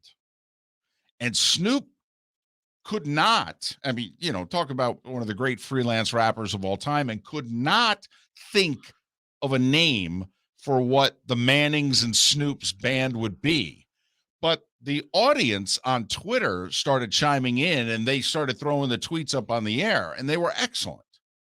And so that really helped the segment along. Well, look at, sometimes the awkwardness is what makes it. And the fact that Cowher was first, Goodell was second, and that Manning just couldn't get Coach off the brain and kept calling Peyton the commissioner Coach. Well, Coach. And listen, Coach. Goodell jumps him. Call me that one more time. I'm going to be the coach. I mean, Goodell was great with it. And then Eli won again, as he's won all year. Eli, when finishing with Goodell, says, thanks, Coach. Goodell was better than I thought he was going to be. Goodell was good. There were concerns that Goodell was going to be the worst guest of the year. I thought Raj was okay. I thought he was fine. Yeah, I did as well. Yes, the Mannings adopted Snoop into the Manning family last night also. Well, they've got Coop. Now they've got Snoop. Well, that's what Snoop said. Snoop said, hey, when we play, will it be me and Coop against you two? And both Peyton and Eli at the same time said, no, enough with Coop. Like, no, we're keeping him on the outside on this one. This will just be an us thing. But yeah, Fam64 Forever in our Twitch chat room said his favorite band name was the one that was submitted, which was DOQB. But I thought it was okay. What to me was most interesting, and if we were in Cleveland this morning, Peyton was highly critical of what the Browns were doing. He was a fan sitting on his couch, incredulous with the play calling and with the fact that Nick Chubb was not on the field a lot. And finally, at one point, he says, well, every time I snap the ball and Nick Chubb is not next to me, it's a bad play. Now, it's Peyton Manning saying this.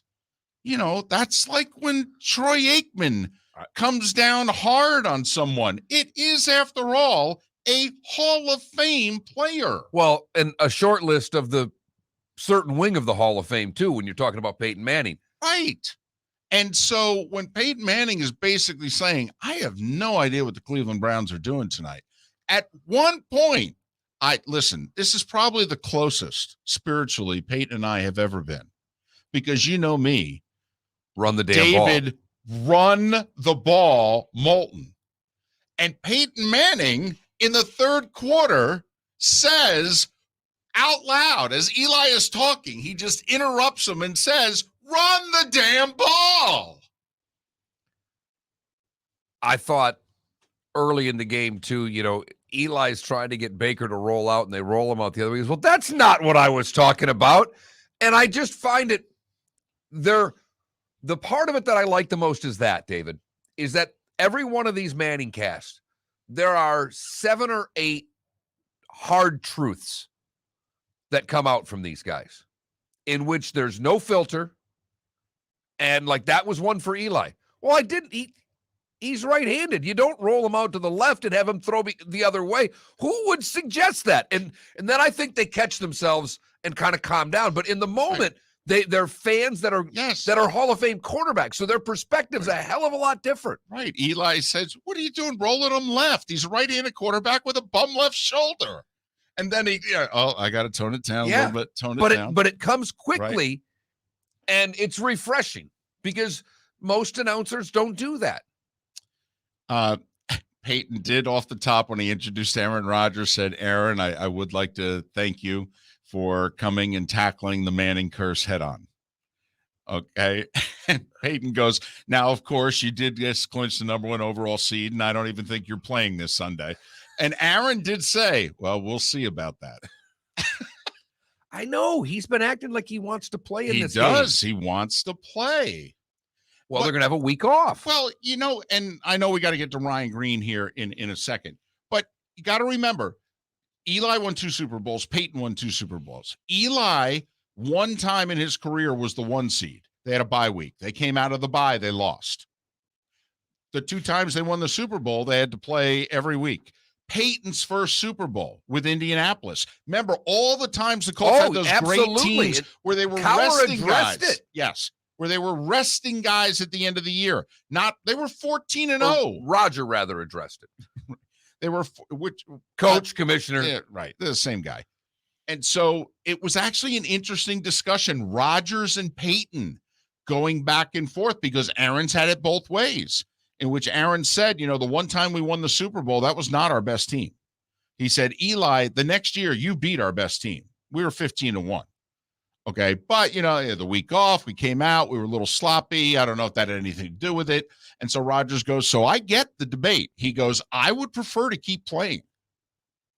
And I think that's why Aaron wants to play. Wait a minute. I'm not going to play. Then I'm going to have another week off. So I'm going to go 3 weeks without playing. I think it's why he wants to play. The fans in Jacksonville want to play.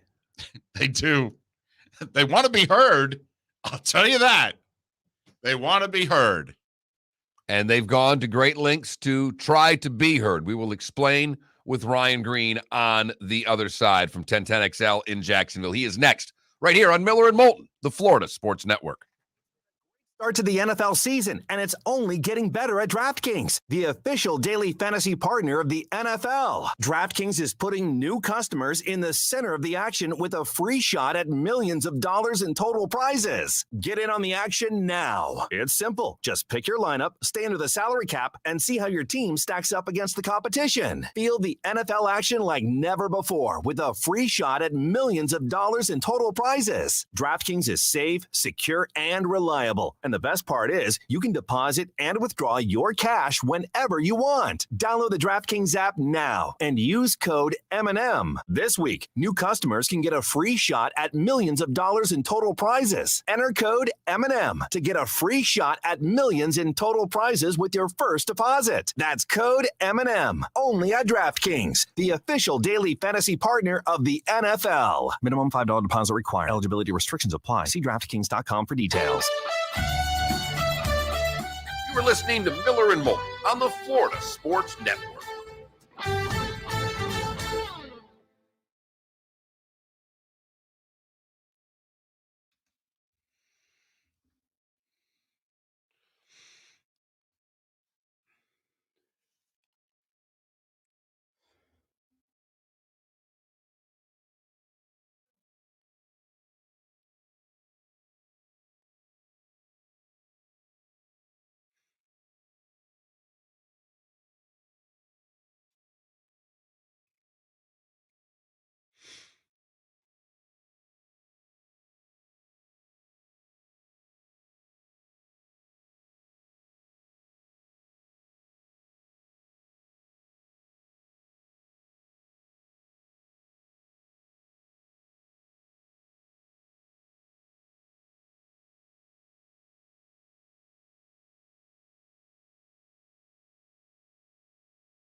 Mark, when you were talking about baseball and how you were wondering if teams would be able to post the Hall of Famers on their websites, I did some research.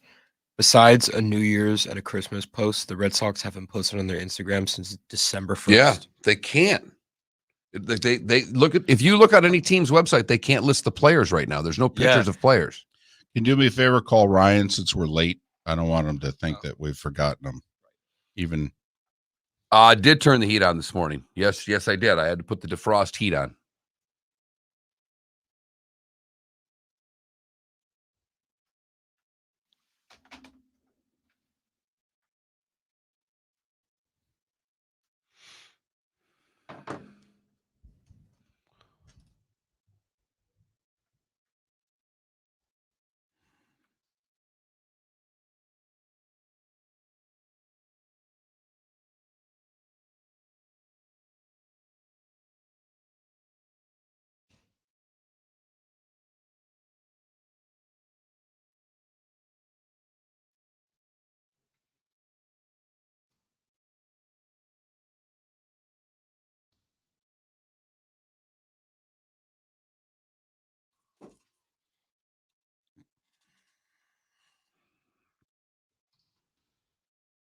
All right, he's on hold. Yeah, for the record, I just have sandals or whatever these are. What is it? What are these? Shower shoes. Shower shoes. The flops. I do not wear socks. I try not to wear them when I'm traveling, even. I will wear them on game days, though. You know, I've really been contemplating going back to socks and Crocs. I haven't had Socks and Crocs are great. Oh, I haven't had Crocs since I was 12. There's nothing wrong with socks and Crocs in this Crocs, kind of weather. oof. Crocs, man. Versatile. I'll tell you what, Crocs' comeback from Yes. damn near extinction is very impressive. And what's funny is we got free Crocs at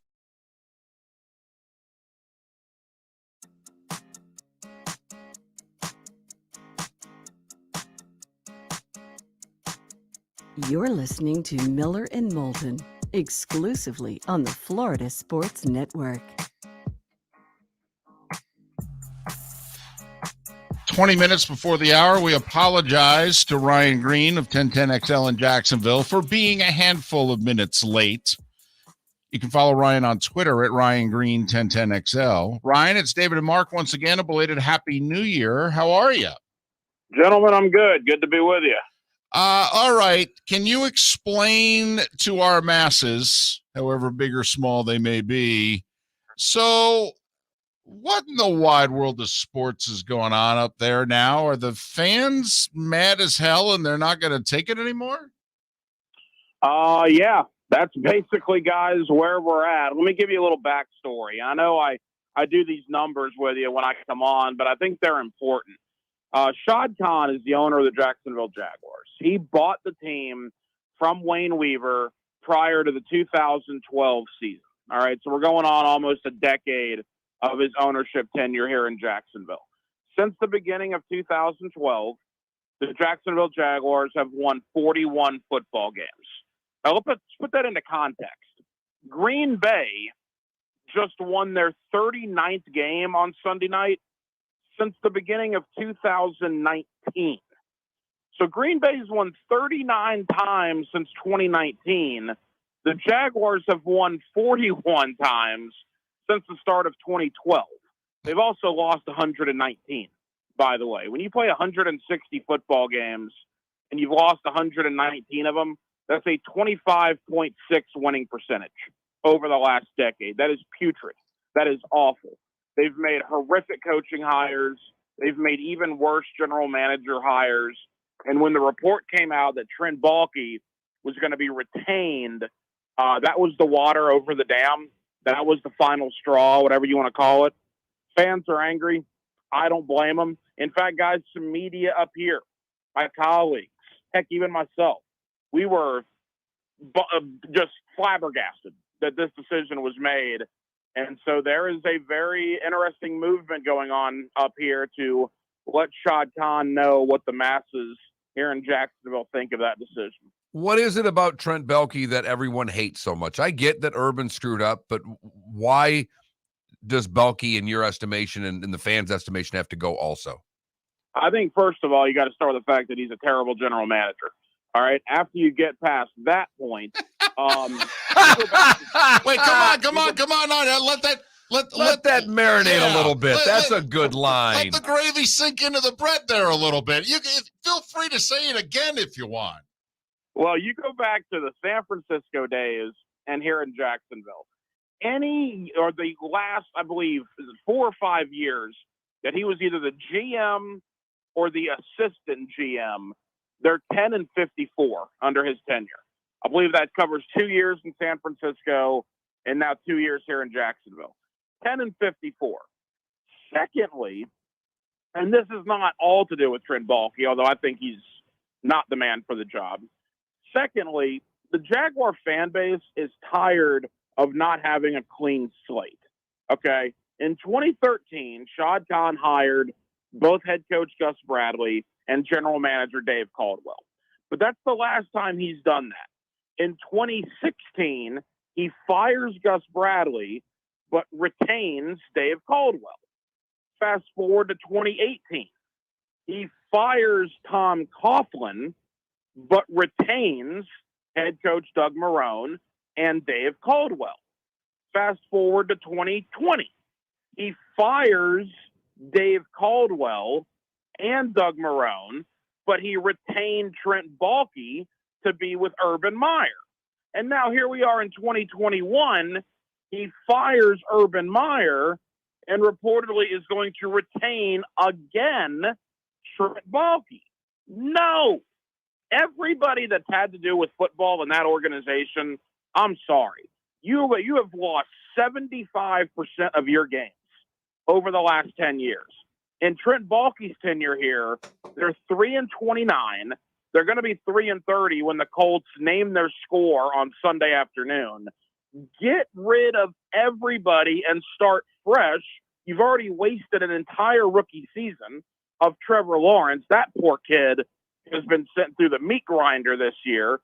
Start fresh, blow everybody out, bring in new ideas and new perspectives. He's Ryan Green, 1010XL in Jacksonville. Follow him on Twitter at Ryan Green, 1010XL. All right, what is it specifically? I'm a Giants fan. I am 56 years old. I remember the first years of my sports fandom. The New York Giants were not good, and things got so bad that, they were burning things in effigy in the stadium, brand new Giants stadium. And then one day they flew banners over the stadium saying that everybody must go. And that apparently was the straw. It embarrassed ownership to the point that network TV put the the banners on the game broadcast. And Wellington Mara said, you know what? I need to clean house. And and we know what happened from there. The fans in Jacksonville, apparently, Ryan, are trying to create their own bag, plane movement here and really urge ownership. Are they dressing up as clowns? So, all right. So Monday night, a week ago yesterday, so 8 days ago now, Ian Rappaport came out with the report that Trent Baalke was going to be retained. At that point, there's a fan base here called the Bold City Brigade, and they are a terrific group of fans, quite frankly. I know the Jaguar fans get a bad rap, but again, I'll go back to the numbers. The Jaguars have won 25% of their games over the last decade. I'm not sure how many fans wouldn't be frustrated. And the Bold City Brigade is made up of a few thousand fans, mostly in their 20s and 30s. And keep in mind with where we are in the day and age of social media. Twitter, Instagram, TikTok, etc. So what these fans decided to do, and there's a large Twitter following, it's not going to be hard to find them. They put clown, avatars on Twitter and Instagram with the Shad Khan mustache. Okay, it's obvious who they're directing this movement at. And the movement, to me, guys, it's not necessarily calling the owner a clown. It's calling what the moves that he has made as clown-ish, if you will. Again, his 4 head coaching hires in a decade are Mike Mularkey, Gus Bradley, Doug Marrone, and Urban Meyer. His general manager hires are Gene Smith, retaining Gene Smith when he got here, Dave Caldwell, and Trent Baalke. I mean, you could argue he's 0 for 7 in these hires. And why you would keep retaining these guys year after year after year, the fan base wanted their voices heard, or in this case, their social media profiles heard. So they started this clown movement. It started with a couple dozen, then it grew to over 100, and now we're probably well into the thousands as to people that just are tired of this. I don't know what's going to happen Sunday for the home finale other than the Jaguars are going to lose to Indianapolis. I know that's going to happen. But in the stands, I think you could see some red rubber noses. There's talk of people actually dressing up as clowns in the north end zone. It'll be interesting. It'll be reason to tune in and watch. The game won't be very fun, but what happens in the stands probably will be. All right. You know, Ryan, this is twofold. What happens next? Because if this works and they fire Baalke, well, then there's part of me that says, great, the fans can tell the owner what to do. I mean, what is the end result here, Ryan? Well, there's that, but I think you got to look at it from another direction too. You guys have been doing this a long time. Go talk to any NFL insider about Trent Baalke. Go talk to former players in San Francisco about Trent Baalke. The guy doesn't have the most sterling reputation. I mean, Jason Lockenford came out with a report on Sunday from CBS saying the mere presence of Baalke being here is turning coaching candidates away. There was a report in Boston yesterday with NBC Sports that Josh McDaniels is not interested because Trent Baalke is here. So it's not just the fans. The fans are part of it. But again, Baalke is not a guy with a sterling rep. Go talk to Jim Harbaugh, quite frankly, about Trent Baalke. There are issues with him in his past. Some people believe that he submarines those around him. There's even talk here that a lot of the Urban Meyer stuff, or at least some of the Urban Meyer stuff that he got blamed for, may have had Baalke's fingerprints on it as well. Like even the Chris Doyle hiring from Iowa. People connected the dots there with Urban. There are people that'll tell you that Baalke had a lot to do with that as well in that building. So it's not just the fan movement. That's, again, part of it. But Baalke does not have a great reputation around the league. Ryan, we have a diehard Jags fan who watches our show on Twitch every day named Adam. And he said, I did send a clown outfit to the stadium. It arrives today via Amazon. Well, tell Adam he's not the only one. Again, I have a feeling you're going to be seeing those in the stands here on Sunday. Ryan, as always, thanks for making time for us, particularly at this hour. Have a great show and a great start to 2022. Needless to say, you guys are going to have a lot of material here in the next 10 weeks. Guys, always enjoy it. It's a soap opera up here in Jacksonville. Call me anytime. Sorry that it is, Ryan. Sorry that it is. Ryan Green, 1010XL in Jacksonville. They are the sports leader in Jacksonville. You can follow Ryan on Twitter, Ryan Green, 1010XL. I think the biggest point he makes on there is the clean slate.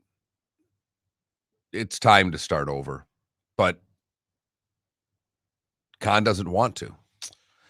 You know, this is not unique to sports. There are other businesses where they try to do similar things and string contracts in this type of way to take advantage of their employees, and it never works.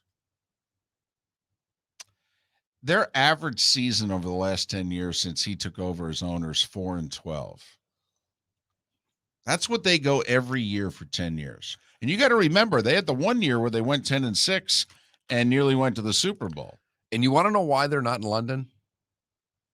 Because Goodell's not going to send this to London. I'm not joking. He can't send the worst franchise in the league to London. So once they turn it around, then they can go to London? Trevor London Lawrence. Well, look at you. Look at you with the marketing capabilities already. Yeah. There was a time I did that for a living. I'm well aware of that. Miller and Moulton on this Tuesday. I do feel badly for Ryan and the fans of Jacksonville. My daughter lives in Jacksonville. I sent her to college in Jacksonville. We sent her to college. And so, I spent a decent amount of time there. Our buddy JP is there. Known JP for 15 years. And they're the only game in town. It'd be nice if they were decent, respectable, competitive. All of those, any of those. Right. Pick one. 3 years in a row in which if they fit that criteria. I mean, we were bemoaning going 8-8, the 8-9, 9-8 at the beginning of the show. And, They'd kill for that. And Philly over here is going, man, another 8-9. I just can't stand it. Yeah, in Jacksonville, they take 3 in a row right now. 3 8-9s in a row.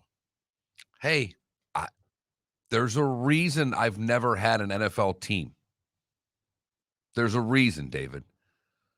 If you're in Jacksonville, how hard is it for you to become a Jags fan? If you're a young kid, how hard is it to say, well, this is my team, when you can just pick any other team that's going to do better? That's how it was for me growing up. All my friends were Steelers and Cowboys fans. I was the lone guy rooting for the Giants. You died on that hill. It worked out for you okay. It did. Pat Eventually. Kirwan next. The Firestone Grand Prix of St. Petersburg, presented by RP Funding, roars through the streets of beautiful downtown St. Petersburg, February 25th to the 27th. 3-day tickets are on sale now at gpstpete.com. It's fast, fun, family entertainment jam-packed into 3 days. The weekend is highlighted by the NTT IndyCar Series race taking the green flag on Sunday afternoon. It all happens at the Firestone Grand Prix of St. Petersburg, presented by RP Funding, February 25th to the 27th. Get your tickets at gpstpete.com to secure the best seats. It's been a great start to the NFL season, and it's only getting better at DraftKings, the official daily fantasy partner of the NFL. DraftKings is putting new customers in the center of the action with a free shot at millions of dollars in total prizes. Get in on the action now. It's simple. Just pick your lineup, stay under the salary cap, and see how your team stacks up against the competition. Feel the NFL action like never before with a free shot at millions of dollars in total prizes. DraftKings is safe, secure, and reliable. And the best part is you can deposit and withdraw your cash whenever you want. Download the DraftKings app now and use code M&M. This week, new customers can get a free shot at millions of dollars in total prizes. Enter code M&M to get a free shot at millions in total prizes with your first deposit. That's code M&M. Only at DraftKings, the official daily fantasy partner of the NFL. Minimum $5 deposit required. Eligibility restrictions apply. See DraftKings.com for details. Bring your big mouth to John Smith Subs and indulge in their overstuffed subs with the freshest quality ingredients. Enjoy our famous steak bomb with perfectly grilled marinated sirloin steak topped with provolone cheese, grilled onions, peppers, mushrooms, crispy bacon, juicy tomatoes, and creamy mayo. Boom! Made-to-order crispy fries can be paired with the Gator, the Cuban, the chicken bomb, or the Italian. Love local. Eat delicious with John Smith Subs. Find a John Smith Subs location near you today. You were listening to Miller and Moulton on the Florida Sports Network.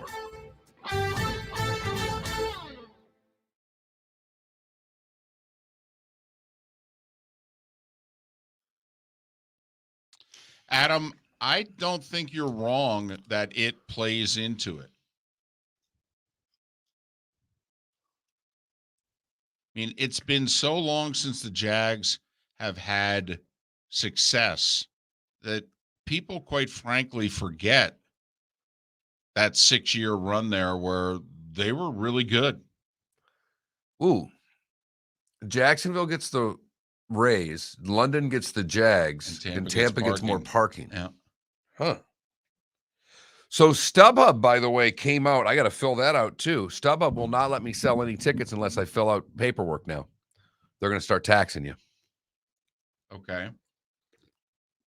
Well, they didn't do that before. Right.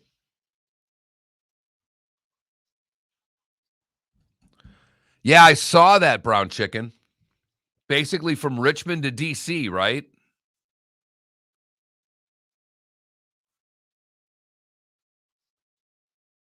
That was a pretty nice dunk. Mm-hmm.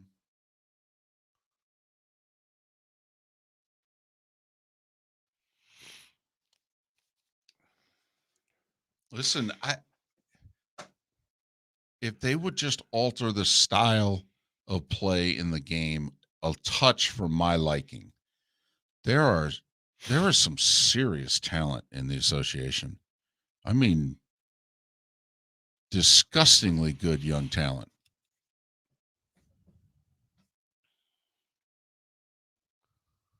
Of course, they did that right before the playoffs come around. Kind of stinks. Teams do fire GMs. Just doesn't make the headlines the way coaches do. Well, you wonder if Mike Mayock's going to survive in Vegas, or are they going to let Mayock actually run the franchise? I mean, that's the question. If you're Mark Davis, that's a huge decision to make right there. I mean, Mayock was brought in to work with Gruden, but John had final say whenever he wanted it. And listen, if I'm Mark Davis, I need to know about who's responsible for the draft picks, because that Khalil Mack trade could have been terrific, but they screwed up most every one of those picks. It's kind of like the Dolphins. I was in favor of what the Dolphins did, but you got to get the picks right.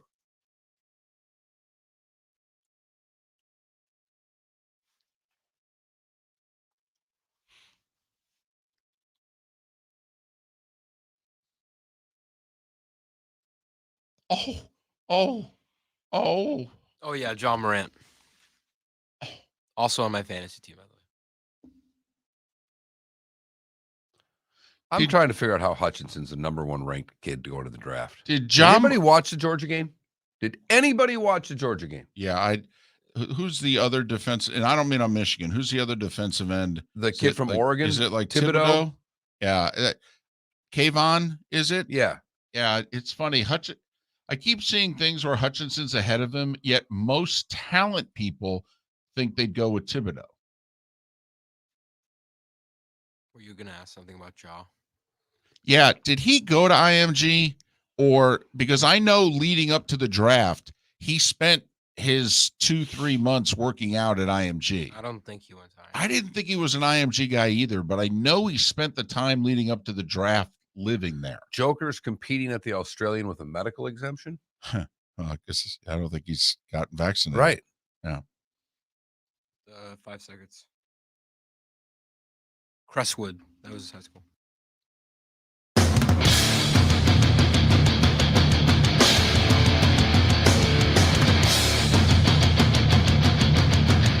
You are listening to Miller and Moulton, exclusively on the Florida Sports Network. And now, here's Mark Miller and David Moulton.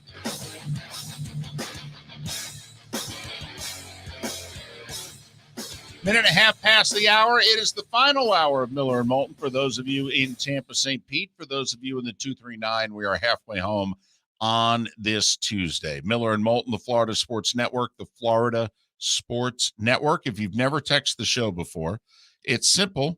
FSN Radio, one word, FSN Radio. Send it to 21,000, 21000, and there you go. You're in. Text as often as you want.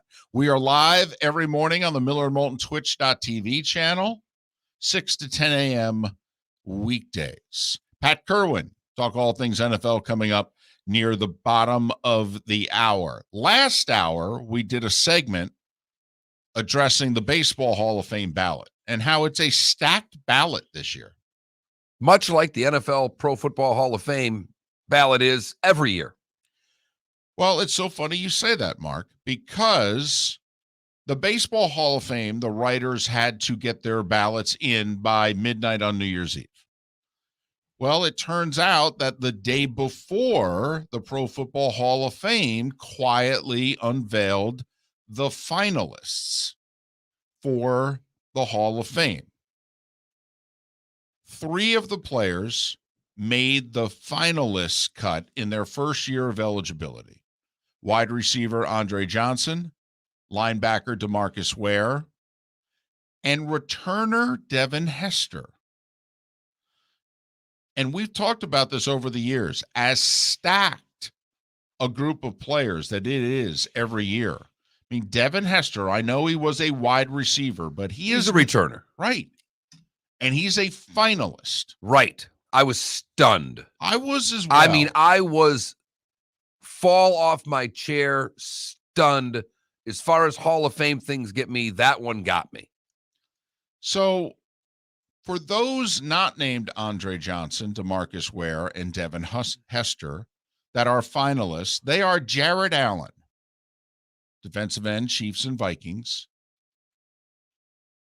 and also a little bit of cup of coffee at the end there, Chicago and Carolina. Willie Anderson, longtime tackle for the Bengals and then 1 year with the Ravens. Rondé Barber, 16 years, Tampa Bay Bucks, and very much in the, kind of able to do a little bit of what Palomalu, Woodson, he was good enough to cover you. He was good enough to rush off the edge, played on a historically great defense, obviously won a championship, has longevity. I mean, you talked it just in Tampa alone. John Lynch is in the Hall of Fame. All right. John Lynch or Rondé Barber? I think Rondé Barber. I mean, he was a better all-around player. I think so. I think he was. Okay, now it was obviously helpful when Lynch played. You could be that type of safety. You can't be that kind of safety anymore. Like Rondé Barber could play today. John Lynch could not. He would be exposed in coverage. He'd have a really hard time. He'd probably have to be a linebacker. He would have to be a linebacker. An undersized linebacker who wouldn't play on first down would probably be John Lynch today. Tony Baselli, the Sandy Koufax of football, really. The Gale Sayers of offensive linemen. When he played those 6 years, he was as good as there was. He's been a finalist, I think, every year, too. It's like a half a dozen years in a row here that Tony Baselli's been a finalist. 6 times he's been a finalist. He's been eligible a lot. Leroy Butler, 12 years of safety with the Packers. You could argue outside of Reggie, probably the second best player consistently on those defenses in the 90s. All-decade member, by the way. All-Pro 4 times, named to the All-Decade team of the 90s, which is important. It's pretty much, it's damn near a guarantee. Yes. It's not a for sure guarantee because there are a couple still All-Decade members that aren't in, I think. Like, I would be curious to know, was Rondé on the 2000s All-Decade team? Because his career started in 97 and ended in 2012. So the prime of his career is the 2000s. I don't know why it's taken us this long because I've had different bios up in the past, but I actually have the one from the Pro Football Hall of Fame, which is a pretty good bit of information. But yes, he was an All-Decade member. Torrey Holt. And if you think, well, we already got Isaac Bruce and we already got Marshall Faulk. Torrey, if we're going numbers. Well, another All-Decade member too. Right. We're going numbers. All right. There are some who think that Torrey Holt was the better of the two receivers, which is saying something because the other receiver was Isaac Bruce. 8 consecutive 1,000-yard seasons from 2000 to 2007. Led the league in receptions, led the league in yardage twice. Now, he and Andre Johnson are both on the ballot at the same time. We've talked about this before. We believe that oftentimes if there are 3 offensive linemen, only one's going to get in. You had the logjam at receiver forever, and we thought, well, they got to put one in, and then the other 2 will eventually go. So Torrey Holt's competing with Andre Johnson. The late Sam Mills is a finalist. He ended up playing 12 years in the NFL, which is great because he's one of those great players that came from the USFL. And when you look to me at Mills, is Zach Thomas getting in? Because I don't know if both would get in on the same ticket, if you know what I mean. And it seems not just down here, David, in Florida, but nationally, I think there's a lot more there for Zach Thomas than there was a couple of years ago. Well, the other thing that's helping Zach Thomas out is, analytics are starting to make their way into football. Zach Thomas analytics compare very favorably to Brian Urlacher. Now, football is very much a game not of numbers, but of almost feel, sentiment. Very rarely do guys get in the Hall of Fame based on their numbers. Right. These numbers do matter, though. Zach was first team All-Pro 5 times. Right. That's pretty significant. Yes. Out of 13 years, you were considered the best at your job 5 times. And that's what All-Pro is. It's not Pro Bowl. Right. And also, you got to remember, Zach Thomas was an inside linebacker in the AFC at the exact same time that Ray Lewis was. And then you had Urlacher on the other side. And his numbers compare very favorably to Urlacher, and that's part of why this is happening. Like Sam Mills was All-Pro 3 times. So between the two... Right. I mean, I love Sam Mills. Zach Thomas is the better player. Correct. Now, Sam Mills, more beloved by the people around him and by the franchises around him. He's in both rings of honor. He played 3 years in Carolina. He's in their ring of honor, and they have a statue of him. That's how much they loved him in Carolina. And they just retired or put him in the ring of honor this year because his family was there. Jim Morris Sr. was there, the Saints home game with the Cowboys on a Thursday night. But DeMarcus Ware of the Cowboys and then the Broncos. Reggie Wayne of the Colts. Patrick Willis. We're talking outstanding linebackers here. Well, and I kind of skipped over one. You skipped just because I went from Mills to Thomas. Richard Seymour's on this list, too. I did say Richard Seymour. And also, the Patriots dynasty started on what side of the ball? Defense. Like Richard Seymour, to me, should be a Hall of Famer. Well, I think he is. And now help me out here. Didn't Ty Law just get in? I thought Ty Law was the first Patriot on that side of the ball. Because you've got Law, McGinnis, Seymour. We're basically the 3 great defensive players on that side for the Patriots that helped start the dynasty. Yeah, he was in the 19 class. Right. So he went in with that. And is McGinnis in? Because, those are the 3 that I think of when I think of the great Patriot defensive players. Teddy Bruschi was an excellent defensive player. Rodney Harrison, started with the Chargers and then finished with the Patriots. But Patriots. Right. That's who I think of on that side of the ball. Bryant Young, along with Patrick Willis, finalists. There aren't a lot of guys here, much like the baseball finalist list, in which you read it off and you just blurt out no. Hester's a no to me. He is a no to you. Yes. Yeah, he's a no to me. But now you mentioned Patrick Willis. Out of the 3 linebackers, who gets in? I think Zach would get in before Willis or Sam Mills. Some would argue that Willis would get in. I would argue that Willis would get in before Zach, personally. See, I think they're both Hall of Famers. Willis only played 8 years. I think that'll enter into it. They were great years. They were spectacular. Yeah. And he was the best player on that defense, that brought the Niners back to prominence under Harbaugh. You've got, you got Jared Allen on one side and you've got Seymour and Ware. All 3 aren't getting in. No. And to me, it comes down to DeMarcus Ware or Richard Seymour. I think they're both Hall of Famers. I do too.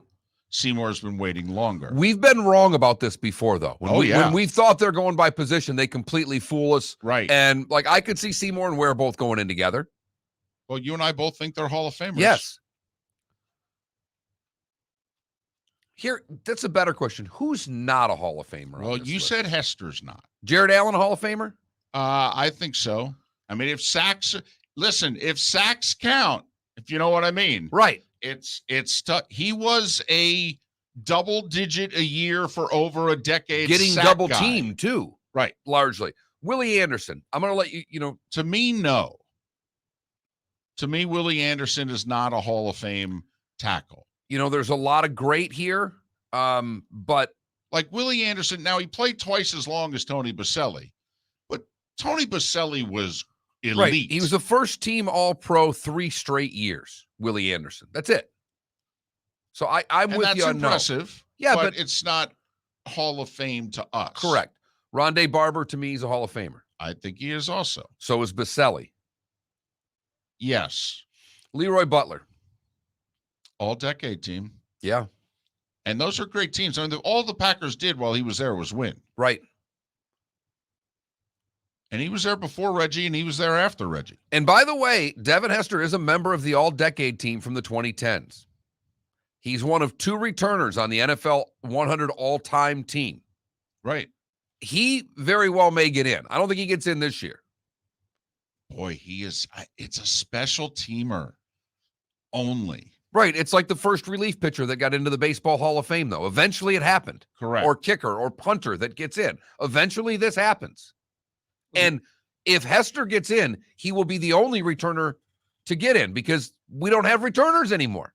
Well, we certainly don't have kickoff returns anymore. And arguably the highlight of Devin Hester's career was doing what? Returning the opening kickoff of a Super Bowl for a touchdown. I mean, I got to give Tony Dungy credit. Well, you know what Devin Hester's got, right? Watch out! He's got get away from the cop speed! He invented getting away from the cop speed. Oh, Don't yeah. kid yourself. Torrey Holt. I think so. Andre Johnson. Do I think Andre Johnson was a Hall of Fame receiver? I didn't think so. When I saw him on his first year getting to the finalist, I was taken aback a bit. Then you looked at his numbers, right? Then I looked at his numbers and went, damn. Yeah. And not only that, he did not have terrific quarterbacks throwing him the ball either. He was stuck in Houston, pre-Deshaun Watson. We could go through that list for you if you want. By the way, here's a couple of little footnotes. One of only 3 players to lead the NFL in receiving yards in consecutive seasons. Jerry Rice and Kelvin Johnson are the other 2. Right? That's not bad. Right. It's good company to be in. So, All-Pro twice. Sam Mills. I don't think Sam Mills I is a Hall don't think of he's a Famer. Hall of Famer. Love the guy, courageous story, cancer, all that. Leader of men. I think Deserving of his rings of yes, honor. That's what, we are able to make the distinction of a Ring of Honor guy and a Hall of Famer. To us, Sam Mills is a Ring of Honor guy. Willie Anderson's a Ring of Honor guy in Cincinnati. We do think, however, that Richard Seymour and Zach Thomas are Hall of Famers. Yes. DeMarcus Ware is a Hall of Famer. Reggie Wayne. Let me ask you this. If you could only throw to one, Marvin Harrison or Reggie Wayne? Am I trying to get a first down or do I want a touchdown? So tell me it's the difference between 3rd and 6 and 1st and 10. Yeah, it that is a little bit. I do think Reggie Wayne was a Hall of Fame receiver. I think Patrick Willis is a Hall of Fame linebacker, and then Bryant Young, who's been a finalist twice. I'll defer to you on D tackles, but he was an all-decade member. Which is difficult to make because his career, he played, I think, like 14 years, and it was like 7 in one decade and 7 in another. So, And he made the all-90s decade team, so which is pretty impressive. That was the first part of his career. it really is. This is the hardest Hall of Fame, and it's why I think I have the most respect for the Pro Football Hall of Fame, because they're still only putting 5 in out of these guys. If you were only going to put in one pass rusher, would it be DeMarcus Ware or would it be Jared Allen? Yes. See, can't do that. Cannot do that. DeMarcus Ware, you may recall, also did what? Capped off his career by being on that 2015 Broncos Super Bowl championship team. He was on the other side of Von Miller. Probably DeMarcus Ware. Hey, there's no wrong answers. These are all great players. Great players. Any one of these 15 go in. Our joke every year is 13 of the 15 nobody shakes their head at. Maybe there's 2 in which they go, really? Interesting. So another tough list. No more David Baker, by the way. No, he resigned finally. Yeah, the big guy's no longer president of the Hall of Fame. That worked. It did. I'm curious if they're going to have the new guy who nobody knows replace him. Well, nobody knew him. He was running arena football before I that. understand, but he's the biggest. I mean, Jonathan Ogden looks at David Baker and goes, dude, you're big. I mean, David Baker's the biggest human being you've ever seen. Unless you saw Andre the Giant. I mean, in outside person. of a pro wrestler. Yeah. Yeah, I know. And I mean, Baker was immense. The Big Show was bigger, but you got a dadgum good point there, Coach. I mean, Commish. Thanks, Coach. 19 minutes after the hour. Peyton, what are you thinking? Miller and Moulton, the Florida Sports Network. It's been a great start to the NFL season, and it's only getting better at DraftKings, the official daily fantasy partner of the NFL. DraftKings is putting new customers in the center of the action with a free shot at millions of dollars in total prizes. Get in on the action now. It's simple. Just pick your lineup, stay under the salary cap, and see how your team stacks up against the competition. Feel the NFL action like never before with a free shot at millions of dollars in total prizes. DraftKings is safe, secure, and reliable. And the best part is you can deposit and withdraw your cash whenever you want. Download the DraftKings app now and use code M&M. This week, new customers can get a free shot at millions of dollars in total prizes. Enter code M&M to get a free shot at millions in total prizes with your first deposit. That's code M&M. Only at DraftKings, the official daily fantasy partner of the NFL. Minimum $5 deposit required. Eligibility restrictions apply. See DraftKings.com for details. You were listening to Miller and Moulton on the Florida Sports Network.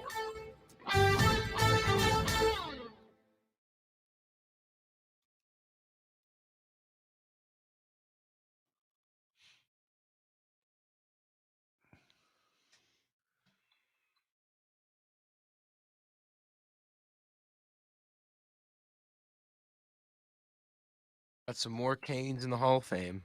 Count them.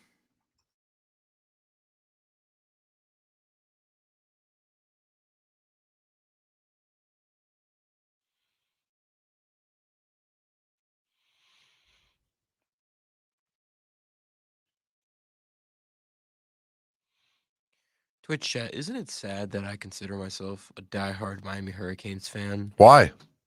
But You're from there. No. I'm saying the fact that I'm a diehard Miami Hurricanes fan and the only memory that I have of Andre Johnson is listening to him talk about the past in the U. We got it. Your team sucks. It's terrible. This guy's a Hall of Famer. Coach. What do you want? By the way, the first of those back-to-back seasons. The Washington football team will announce its new name on February 2nd. Oh, hell yeah. It's Groundhog's Day. I know, freaking Lee. I hope they keep the colors.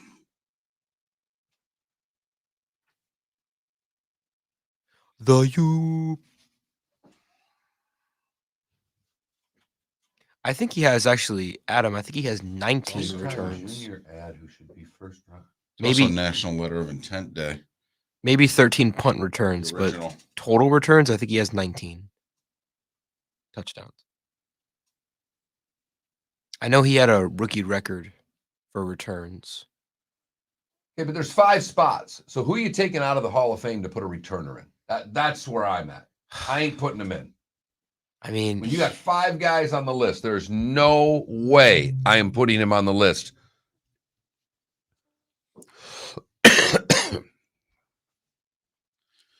Listen, if you're gonna put a returner in, he's the guy you put in.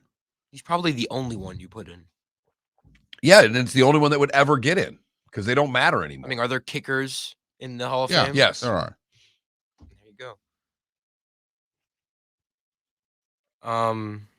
But the first of the back-to-back seasons where Andre Johnson led the NFL in yards, Matt Schaub, his quarterback, only had like just over 3,000 yards that season. No, he was it. On But the he pretty much, Texans. he pretty much had half of his. Yeah, no, he total was yard the output. Texans. He was the Texans, exactly. That's crazy.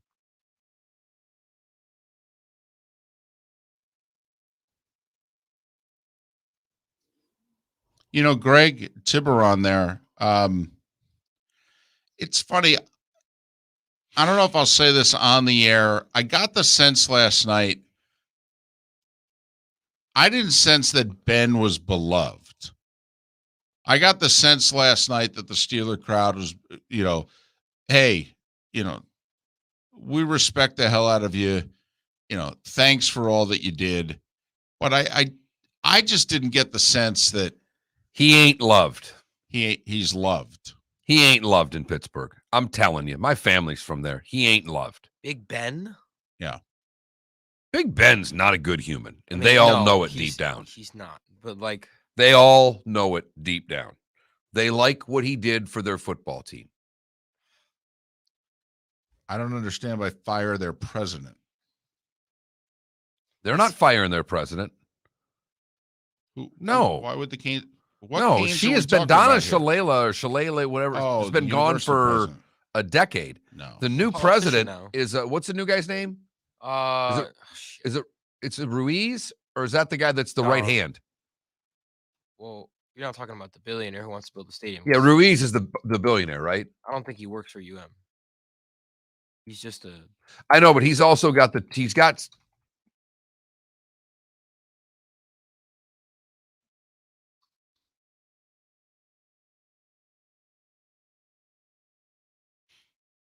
Now, is Big Ben the best Steelers quarterback since Terry Bradshaw? Yeah. Oh yeah. I mean, that's all. I mean, yeah, but the history of the Steelers. Yeah, but Brad, that's kind of the point. Like, yeah, Julio Jose Think Mora is the president of the University of Miami. That dude. Oh, we're coming back.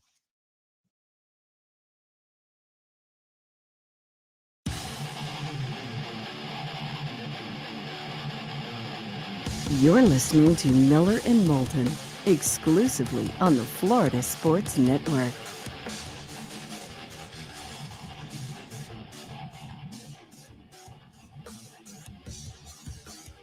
$25 past the hour. Thanks for being with us, Miller and Moulton, the Florida Sports Network. Florida Sports Network. Pat Kirwan to join us in about 10 minutes' time. I had this sense watching Monday Night Football last night. It's Ben Roethlisberger's last home game. He is a Hall of Fame quarterback. You look back, it really was a remarkable draft class in 2004. Eli, Phillip Rivers, Ben Roethlisberger. They retired in that order also. Two of the three played their entire careers because we assume that Ben's retiring. Right. So two of the three played their entire careers with the franchises that drafted them. And I mean, Phillip only played the 1 year? Right. Not with the Chargers. And he's the only one not going to the Hall of Fame. So you don't think Phillip's going? No. I wouldn't have a problem if he didn't go. But that's it. Like Aaron Rodgers, for whatever it's worth, and I do think Aaron's a smart guy. He matter-of-factly said last night, he was talking to Eli about the draft class with Ben and all that. And then Aaron said, it's remarkable that, all three of you and, you're all going to the Hall of Fame. And he just said it matter-of-factly that you're all going to the Hall of Fame. And you remember, Rodgers drafted the very next year. Right. So, but I just got the sense last night. He is the second greatest quarterback in franchise history. It is one of the 5 greatest franchises in the sport. And I got the sense last night that the crowd was very appreciative of the 18 seasons. But I don't know. I just didn't sense the roar was of the beloved nature. I totally, as someone who was married into a Pittsburgh family, none of my in-laws have an affinity for Ben Roethlisberger. My brother-in-law can't stand him as a human being. Okay. Doesn't mind him as a football player. You know, but he's been ready for Ben to move on because he doesn't like the guy. With understanding all he's done there, if you know what I mean.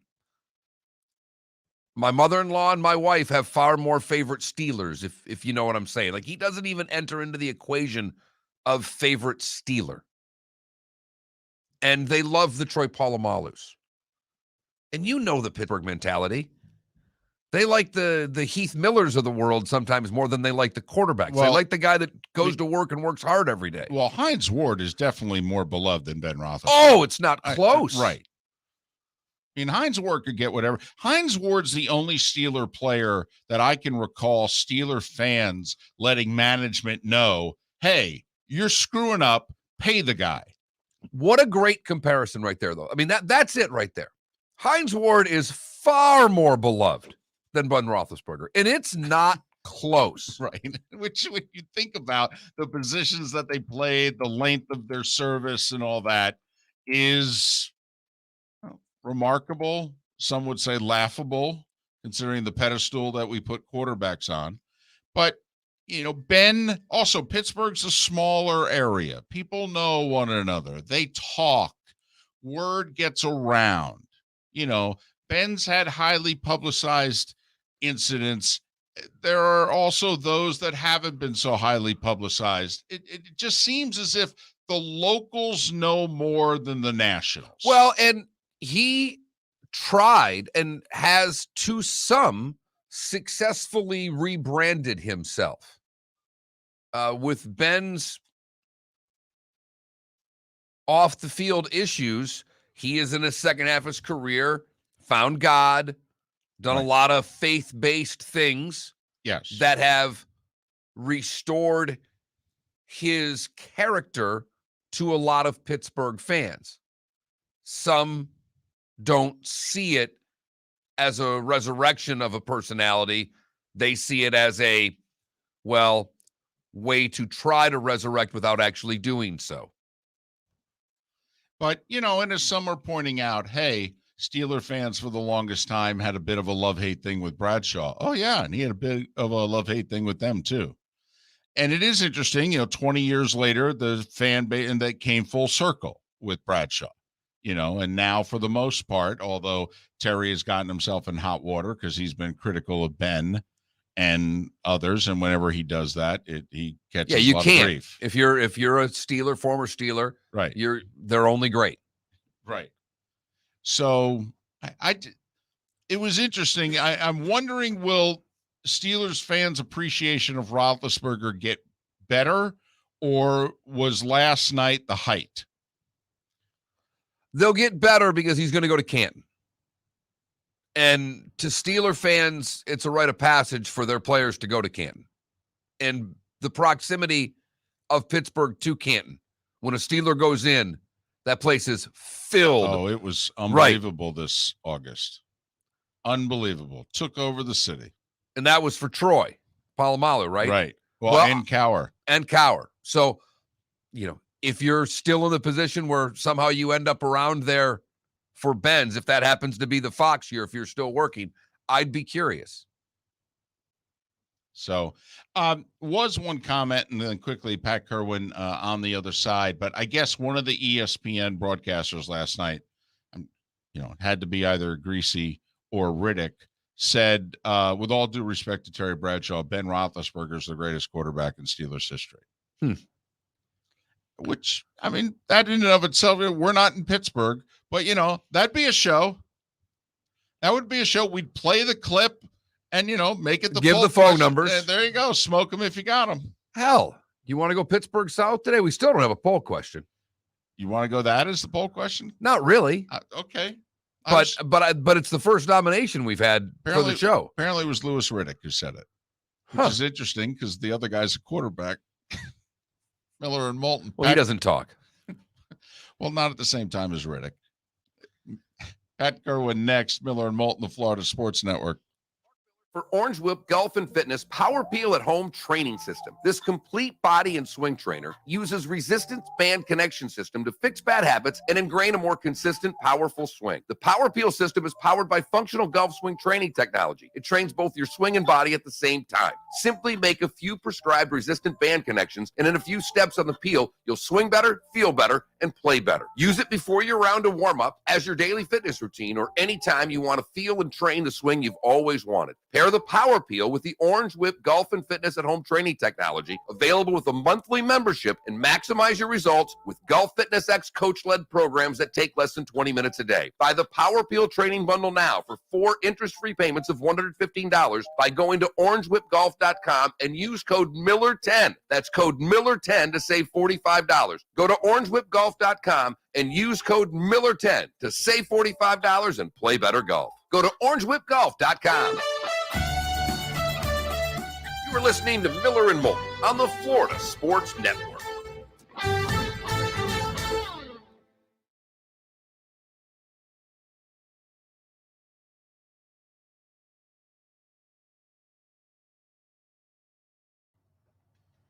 I forgot who it was who said it earlier, but I mean, I think AB's a Hall of Famer.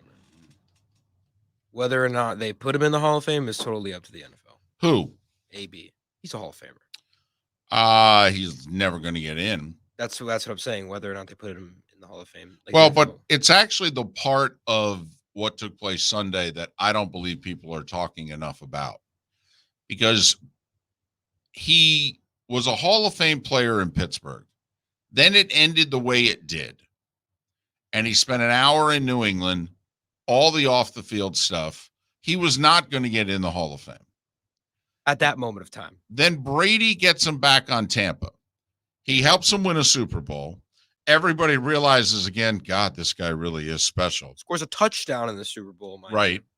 And with Godwin out, it's going to be him and Evans and Gronk leading the way offensively to however far they go again. And he's still young enough and affordable enough where if Tom comes back for one more year, which everyone thinks he will, that AB might have as well. Yes. And he had a chance to put him in the Hall of Fame. You know what's funny?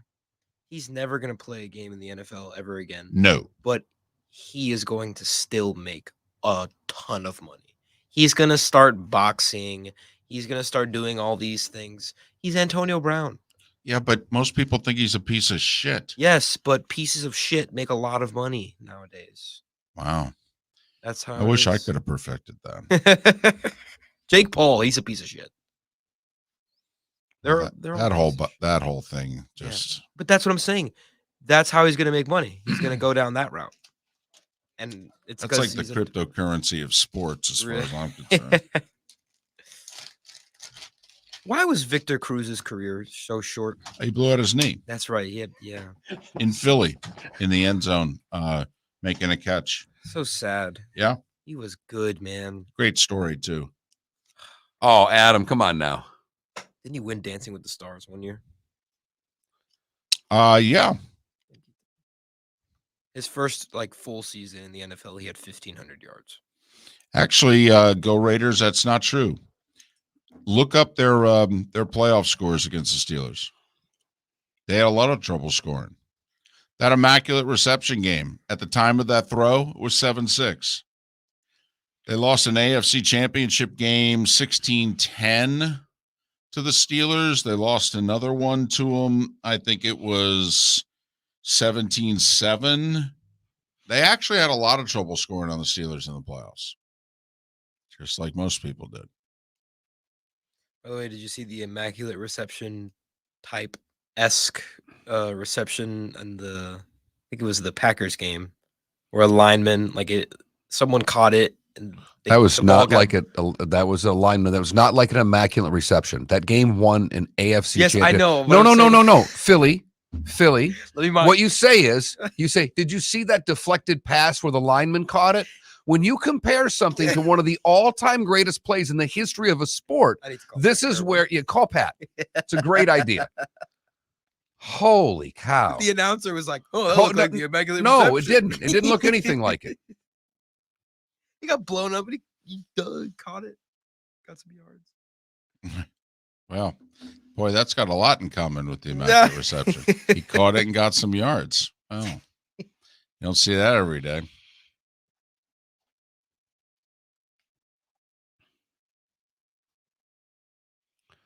Dan Orlovsky's got to get the green sport jacket yesterday. What is going on? He's turned himself into a caricature in a short time. It's really wild.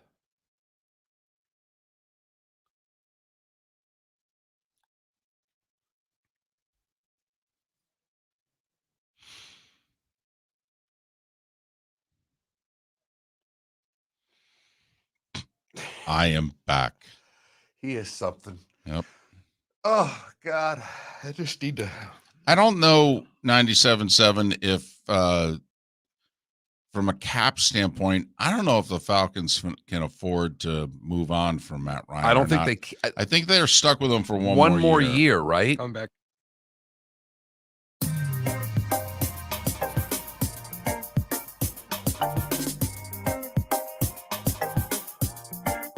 Welcome back to Miller and Moulton, only on the Florida Sports Network. 21 minutes before the hour. Pat Kirwan, kind enough to join us once again. He of NFL Radio, weekday afternoons, moving the chains. He's also working with the crew in the NFL Today on CBS. Pat joins us twice a week in season, courtesy of Pinchers from Tampa to Key West, and many points in between. Pinchers, because you can't fake fresh. Happy New Year, Pat. How are you? Happy New Year to you guys. I'm doing fine, and playoff picture's starting to clear up. So, and we still have games that count in Week 18. And the one thing I don't think I can count is guys who break records in the 17th game. So whether it's a sack record, receptions record, I don't know. You baseball guys. All right, well, Pat, all these things. Pat, do you consider the records of guys that did 16 when it was 14? I mean, no. I mean, that's the problem with football. It'll go away. Everyone will forget 16-game records. But, I mean, Cooper Kupp said it himself. He doesn't think it should count or have an asterisk next to it. So for the guys who've been around, and actually the Strahan record was always a problem for all of us after Bond took a knee, but it'll be watered down in my mind, and over time we'll all forget about 16 games and we'll all look at records as real records. But yeah, it's an issue for me personally. And Pat, we've contended, rightly or wrongly, that football is a sport not based around numbers. You know, most people cannot tell you who holds the single season rushing record, never mind how many yards that it is. You know, most people cannot recite you what Emmitt Smith's final rushing total was. That football is totally different than baseball in large part because getting in the Hall of Fame is not dependent on numbers in a lot of cases, because everybody who's being presented has numbers. It always ends up being about more than that. And that's our case, that the numbers in football, despite how popular fantasy football is, you would think it would be the other way, but that actually at the end of the day, the football fan cares about winning and losing.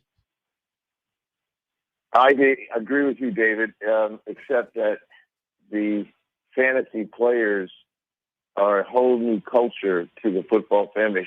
Football did not have hot stove league mentality, and I really was on the ground level of this thing going 365 days a year. It was never that. Even when I started, the website I first worked for, CNNSI, they said at the first meeting, and that's the late 90s, well, we'll probably shut the site down in the off season. Because who would want to talk about football in February and March? And I just started laughing. I said, look, you guys, you're a little behind it here. It's starting to become that.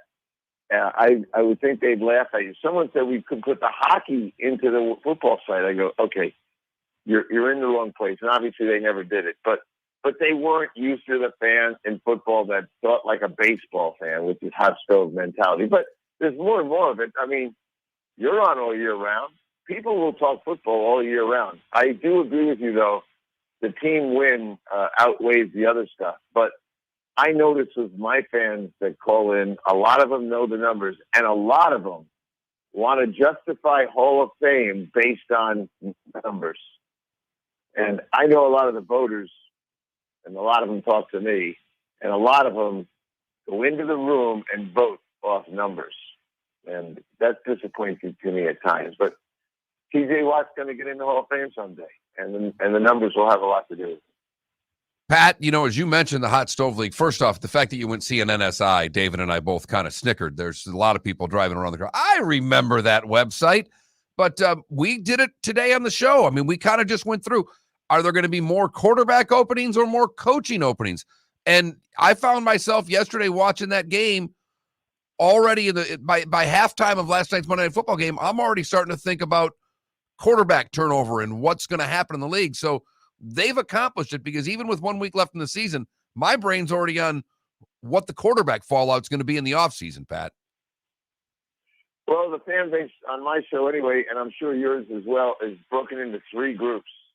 The group one is, we're in the playoffs, very proud of my team, can't wait to see how we do in the postseason. They're euphoric. Group two, all they want to do is fire the coach, fire the GM, and wipe out everything and start over. And group three is, we're not firing our coach, but I just want to talk about the draft.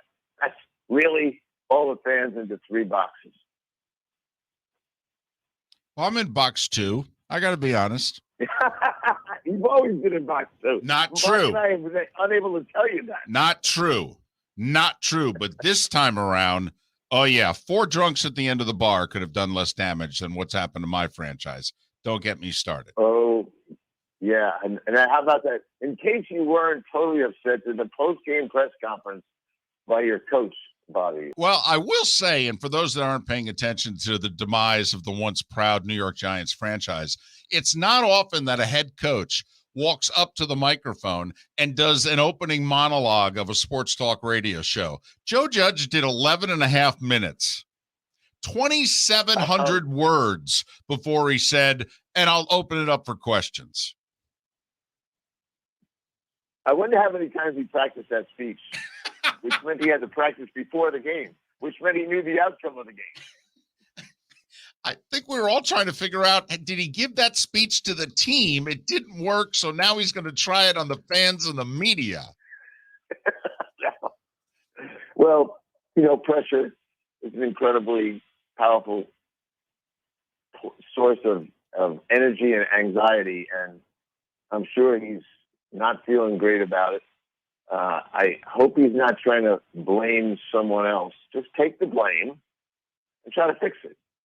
They're not going to fire you this year. You're the beneficiary of them firing Pat Shurmur and others. So you'll get an extra year or two. But the new GM, I think Dave will retire. And I did talk to 2 assistant GMs yesterday that are getting their resumes ready for potential to interview at a number of teams. And the Giants were on their list. So I think they're anticipating the opening that we all have been anticipated for a while, and then they'll try to get their shot at running the team. So, Pat, whoever gets the Giant job will be evaluating Joe for 1 year. Well, Pat, same thing really with Jacksonville. Trent Baalke gets to say Jacksonville people are really upset about it. Their track record's obviously awful. Why are they trying to keep one and not clean house and start over, in your estimation? Well, I don't know if that's true, Mark, number one. So the first question always is, who's going to run the interviews? And if Trent is a point man in that, now I think it'll be the owner and his son. But I don't know that Trent is out of the woods on this deal yet. And we'll see if he is. And if he is, Trent is a professional personnel guy. He, I think, was doing a lot to try to educate Urban Meyer on how this all works. And I'll take you back to the opening of free agency. And I know we talked about it on this show. Urban was sleeves rolled up and ready to recruit. Bring them in. I'm going to tell them why they want to be Jaguars. And Trent Baalke said to him, it doesn't work that way, coach. We call the agent. We make an offer. The player says yes or no. And then he's a Jaguar or he's somewhere else. They don't want to see the weight room. They don't really care about a steak dinner with you. And I talked to Urban about it, and Urban was ready to recruit. And he said to me, which I know I said on this show, once I found out how it worked, I started calling my ex and former players, especially my Ohio State guys that were current in the NFL, and said, hey, we're trying to sign your teammate. Do you think I'd get along with them? He said, I was down to trying to gather my own information on the compatibility issue. But so, yeah, Trent's a pro, but there'll be those who want, look, the higher the profile of the coach they go after, the more they're going to want their own GM guy with them. And you know that model exists around the league, in Kansas City, Seattle, New England, et cetera. So I don't know if Trent's, and I hope he's good. I think he's very capable, but politics are going to play in this one. And I think the son, Shad's son, has aspirations himself of running this someday, which will be problematic for anybody who goes there. He's Pat Kirwan, co-host of Moving the Chains, weekday afternoons on NFL Radio. He's also part of CBS's NFL Today show. Pat joins us courtesy of Pinchers from Tampa to Key West and many points in between. Pinchers, because you can't fake fresh. Pat, Mahomes was not a one-trick pony, was not a one-shot deal. He's had staying power. Josh Allen has proven to be the real deal. Back-to-back great years. He's clearly the franchise. Joe Burrow. Do you think you and the folks at CBS are going to be doing a lot of Bengals games for the next 10 years, or do you think that this is just a short moment in time? Oh, I think it's the old 10-year plan for him, barring injury. And we know that he's pocket courage is pretty high, and those guys can get whacked. He's already been whacked before, and he's on a team right now that doesn't protect him very well, and he will. As Phil Sims and I talked about this yesterday for about 45 minutes on the air, but 2 hours in the morning about, he's a guy that you got to pin a number of those sacks on him because he's hanging in there. He's waiting and waiting and waiting. He wants to throw the ball deep, and he needs extra time, so he's not afraid of the pocket. And pocket courage can lead to injuries, but otherwise, here's what I said, David. You can throw a wrench into this. I'm so much regretting, as we always do, picking the Pro Bowl team when we do. There is no reason to do that. We should be picking the Pro Bowl roster this week, or I'd say the perfect situation Monday coming up. The games that are played after we file in all the fans and players and everything else, we're leaving out. Would Joe Burrow be in the Pro Bowl instead of Lamar at this point if we were voting this week, Mark? Of course he would. And, Pat, this is one for me. I don't mean to sound like I don't care about Pro Bowls. I care about the All-Pro team because that actually matters. Since we've put this Pro Bowl and certain guys go, certain guys don't go, and everybody opts out, I've lost interest in who even makes the Pro Bowl. The All-Pro team, that matters. I agree with you personally, but from the world I come from, the incentives are laid into those contracts if you make the Pro Bowl, and I also like to recognize the right guys. I wish they'd never play the game, but we've talked about how to honor Madden, take the Pro Bowl and call it the All Madden team or something. I don't care, but there are players that deserve to be on it to earn an incentive, as an example, and I will tell you, the All-Pro team is so few guys, it's not really a problem in the locker room. But the Pro Bowl is a major problem in the locker room because players who think they should be on it and the ones that deserve to be on it that don't, they're angry at their teammates, they're angry at the media, they're angry at the fans, and they're disjointed, if you will, with a few weeks to go in the season. And I had multiple players that were real problems. So I think they want to make it when they believe they're good enough to be on it, and we vote too early. That's the way I feel, and I don't think it's going to change. Gut feeling, did the Chiefs, by losing to the Bengals, cost themselves a trip to the Super Bowl because right now they would not have home field advantage? Patrick Mahomes has yet to play a road playoff game. Do you think that matters with them? Well, I think it matters in a sense, but David, most of this year you pointed out to all of us how the road team records are as good or better than home, and they were leading for many, many weeks. So this is a veteran team now. If you asked me that question when Mahomes was in his first go-around, I would have said, yeah, it's probably going to be a problem. But I don't think so now. I think they know what they're doing, and they might be actually angry about what just happened to them, and it exposed a couple of things. But does anyone else have 3 wide receivers like Cincinnati and a guy with a cannon that they're going to have to play? Tennessee's not that team, for sure. Buffalo, you got to contain the scrambling quarterback. New England doesn't have that guy. Wentz isn't that guy. So the matchup with Cincinnati may not even happen, but I think they can go on the road. I don't know how you guys feel about it, but I think with Andy Reid, they can go out there and do what they have to do to get to a Super Bowl. Pat, have a great rest of your week. We'll talk again on Friday. All right, guys. Thank you. Have a good one. Pat Kirwan, Moving the Chains is the radio show, weekday afternoons on NFL Radio. And Pat joined us once again, courtesy of Pinchers, Tampa to Key West, and many points in between. Pinchers, because you can't fake fresh. Well, clearly Kansas City can get to the Super Bowl on the road, but it does hurt their chances. It's a great fan base. It is a great home field advantage. And Tennessee could lose their first game. Well, they could lose this week even. Right. Just throwing it out there. First time around, the Chiefs were the 2 seed. They got lucky. They got to play an AFC title game at home because of how things went down. For those in Tampa, St. Pete, have a great rest of your day. For those of you in the 239, the bonus hour is next.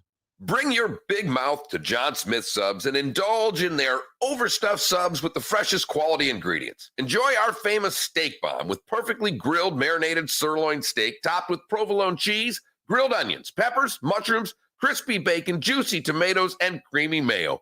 Boom! Made-to-order crispy fries can be paired with the Gator, the Cuban, the Chicken Bomb, or the Italian. Love local. Eat delicious with John Smith Subs. Find a John Smith Subs location near you today. It's been a great start to the NFL season, and it's only getting better at DraftKings, the official daily fantasy partner of the NFL. DraftKings is putting new customers in the center of the action with a free shot at millions of dollars in total prizes. Get in on the action now. It's simple. Just pick your lineup, stay under the salary cap, and see how your team stacks up against the competition. Feel the NFL action like never before with a free shot at millions of dollars in total prizes. DraftKings is safe, secure, and reliable. And the best part is you can deposit and withdraw your cash whenever you want. Download the DraftKings app now and use code M&M. This week, new customers can get a free shot at millions of dollars in total prizes. Enter code M&M to get a free shot at millions in total prizes with your first deposit. That's code M&M. Only at DraftKings, the official daily fantasy partner of the NFL. Minimum $5 deposit required. Eligibility restrictions apply. See DraftKings.com for details. Firestone Grand Prix of St. Petersburg, presented by RP Funding, roars through the streets of beautiful downtown St. Petersburg, February 25th to the 27th. 3-day tickets are on sale now at gpstpete.com. It's fast, fun, family entertainment jam-packed into 3 days. The weekend is highlighted by the NTT IndyCar Series race taking the green flag on Sunday afternoon. It all happens at the Firestone Grand Prix of St. Petersburg, presented by RP Funding, February 25th to the 27th. Get your tickets at gpstpete.com to secure the best seats. You were listening to Miller and Moulton on the Florida Sports Network.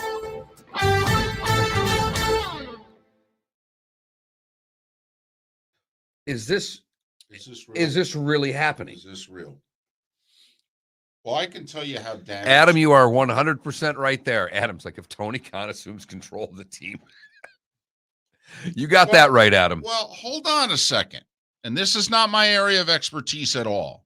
But isn't Tony Khan the guy who's running that rival wrestling league? Yeah. They're kicking ass. Okay, it doesn't mean he knows how to run a pro football I team. understand, but he's running a hell of a business.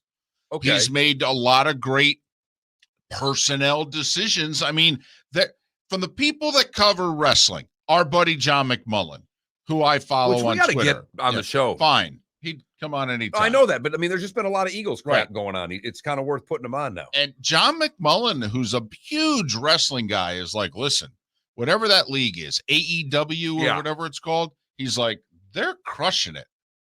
WWE, Not so much. Ratings, crowds. Well, AEW's on TNT. What is WWE on? Well, it's USA. on Fox. And Fox. It's on Fox Friday nights. It's on a network. It's on a network. They get Young promoted man. during the NFL. I mean, Joe Buck is reading wrestling things. I mean, sending it to the wrestling guy for the promo during the 425 slot, in which there are 18 million people watching that game. Right. No, and there's 18 million people if it's a shitty game. All right. Most weeks it's around 22 million. All right, I was off by 6, but point still worked. Right. As we get ready for Super Wild Card Weekend. Hey! So I'm watching Jeopardy for the last 5 minutes because I turned the television on for Monday Night Football at That's 7:50. fine. 7:50, and Jeopardy was on because Sunday Night Football was the last thing that was on. And what's his name? Ken Jennings, or is that Right. Ken? He has some messed up eyes. Is it the host, the new host? His eyes are Ken Jennings. They big? they're big and they're always open. Like just Okay. so the girl who won yesterday, the lady who won, woman who won, was like 28 in a row. Okay. So she's up to some serious, Yeah, it's right. I mean, even Ken Jennings is moderately Oh impressed. yeah, right. no, I mean, because when she's just killing it, I love at the end. Yeah, but they don't on TV. It was way different. On TV, his eyes look like they were. I'm telling you, it's the first time I've seen him do it. I'd seen the Big Bang Theory. 5 minutes of Right. her. I like her. She's terrific. I think she should get the gig. Right. Mayim Biak. The doctor, yeah, the one that is a real doctor. Right. She's terrific. She's brilliant with a smile on her face. And she's sarcastic. Yeah. Which is, I mean, come on. The best part of Trebek on that show, we were all going to sit there. Oh, he was such a great man. Look, Alex Trebek was great because he was French. And he had the answers in front of him. When someone missed it, he looked at them and went, je ne sais quoi, like you don't know what that is because I've got the answer on a card here. How could you not know your 18th century literature? Wait, That's why he was great. he's actually French. French-Canadian. Oh, there it is. Oh, That's yeah, awesome. that counts. Yeah, it does It does count. So that's They why when speak he it- would throw the little, every time he throw the accent in. Whoa. count. all of a sudden, we've got the Pink Panther here on Jeopardy. Man, I loved Will Ferrell's Trebek on SNL. Yes. And then It's a very special blossom. Oh, he's from Ontario. He's born in Sudbury. and then Norm Macdonald as what's his name from Smokey and the Bandit? Burt Reynolds. Burt Reynolds, yeah. Oh, McDonald. Fun. One of the best. Big hat. It's funny. They're the big, yeah, I got a big hat. And it's funny. Yeah. Turd Ferguson. No, Klecko, he's not the best point guard in the league. Come on now. But he will be one day. He's like the next AI, pretty much. AI reincarnated.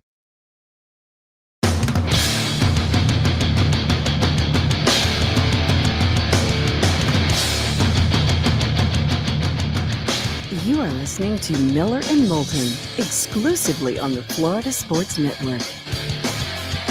And now here's Mark Miller and David Moulton. It is the bonus hour, Miller and Moulton, on this Tuesday. Show just flying by today. Thanks so much for being with us. The Florida Sports Network, the Florida Sports Network.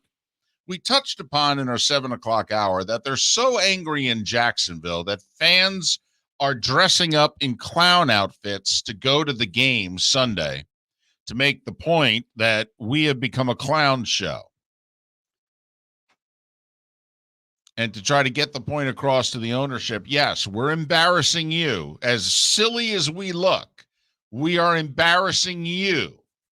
This is how we feel about your franchise. So get it together, okay? We could be really angry. We could be throwing televisions out our windows and looting in front of the stadium. We're not doing that. We're dressing up as clowns because we have become a clown show. And stop what it is that you're planning on doing. And there have been other franchises who have been in this situation. You know, back in the day, Mark, the Saints were the Aints. The Buccaneers, on a couple of occasions in their franchise history, have had fans wearing bags over their heads at games. Yeah, I know. There's a lot of teams. I mean, I'm from Michigan. They had an offer. Right. Yes, they did. And they seem to try it every other year. They are on that I'm treadmill. kind of laughing at the Jacksonville Jags. And Ryan Green, what he pointed out with those numbers is staggering, just how bad they are. For a decade since Khan bought the team, they are 41-119, which is basically 25% winning percentage. But the 41-119 is from 2012. The Packers have won 39 games since 2019. Right. Yeah. Matt LaFleur is 39-9 as a regular season head coach for the Packers. Now, I will say there's a really big difference besides the weather. I understand. Right. But right now going forward, and we don't know if Trevor Lawrence is going to be average, good, great, super. We don't. No, but this season has been horrifying if you're a fan, because the only thing that was supposed to come out of this year was his development, which has clearly been stunted by the mess that is your franchise. And now we have a fan base that wants the GM out. They don't like the owner. And where do you go from here if you're Jacksonville? What would you do? And, try to imagine yourself a little younger, but also, we don't have a major league team to protest. We've got a bunch of nice, solid sports franchises, double A, single A, small Division I, that sort of deal. But what is it that you would do? Would you wear a clown outfit to a game? Is there any point in your life? It's so hard for me to say that because I've been involved working for pro teams since I was 23 years old, 22 years old. So it's unfathomable to me, David, because I've worked in the front office my entire career. Right. You've been on the wrong side of it. But I also know I was a yeller and screamer at other players, and I had no problem verbally abusing Chris Chelios from the 7th row with him looking at me going, look at the short, fat guy that I could break with 1 second. You know what I should have asked you? Okay, if you were allowed, would you have ever worn a clown outfit to the place where you worked? Once. There were some things going on in this area that I think I would have. But here is the question I thought you were going to ask me. Okay. Because it's one I could relate to more.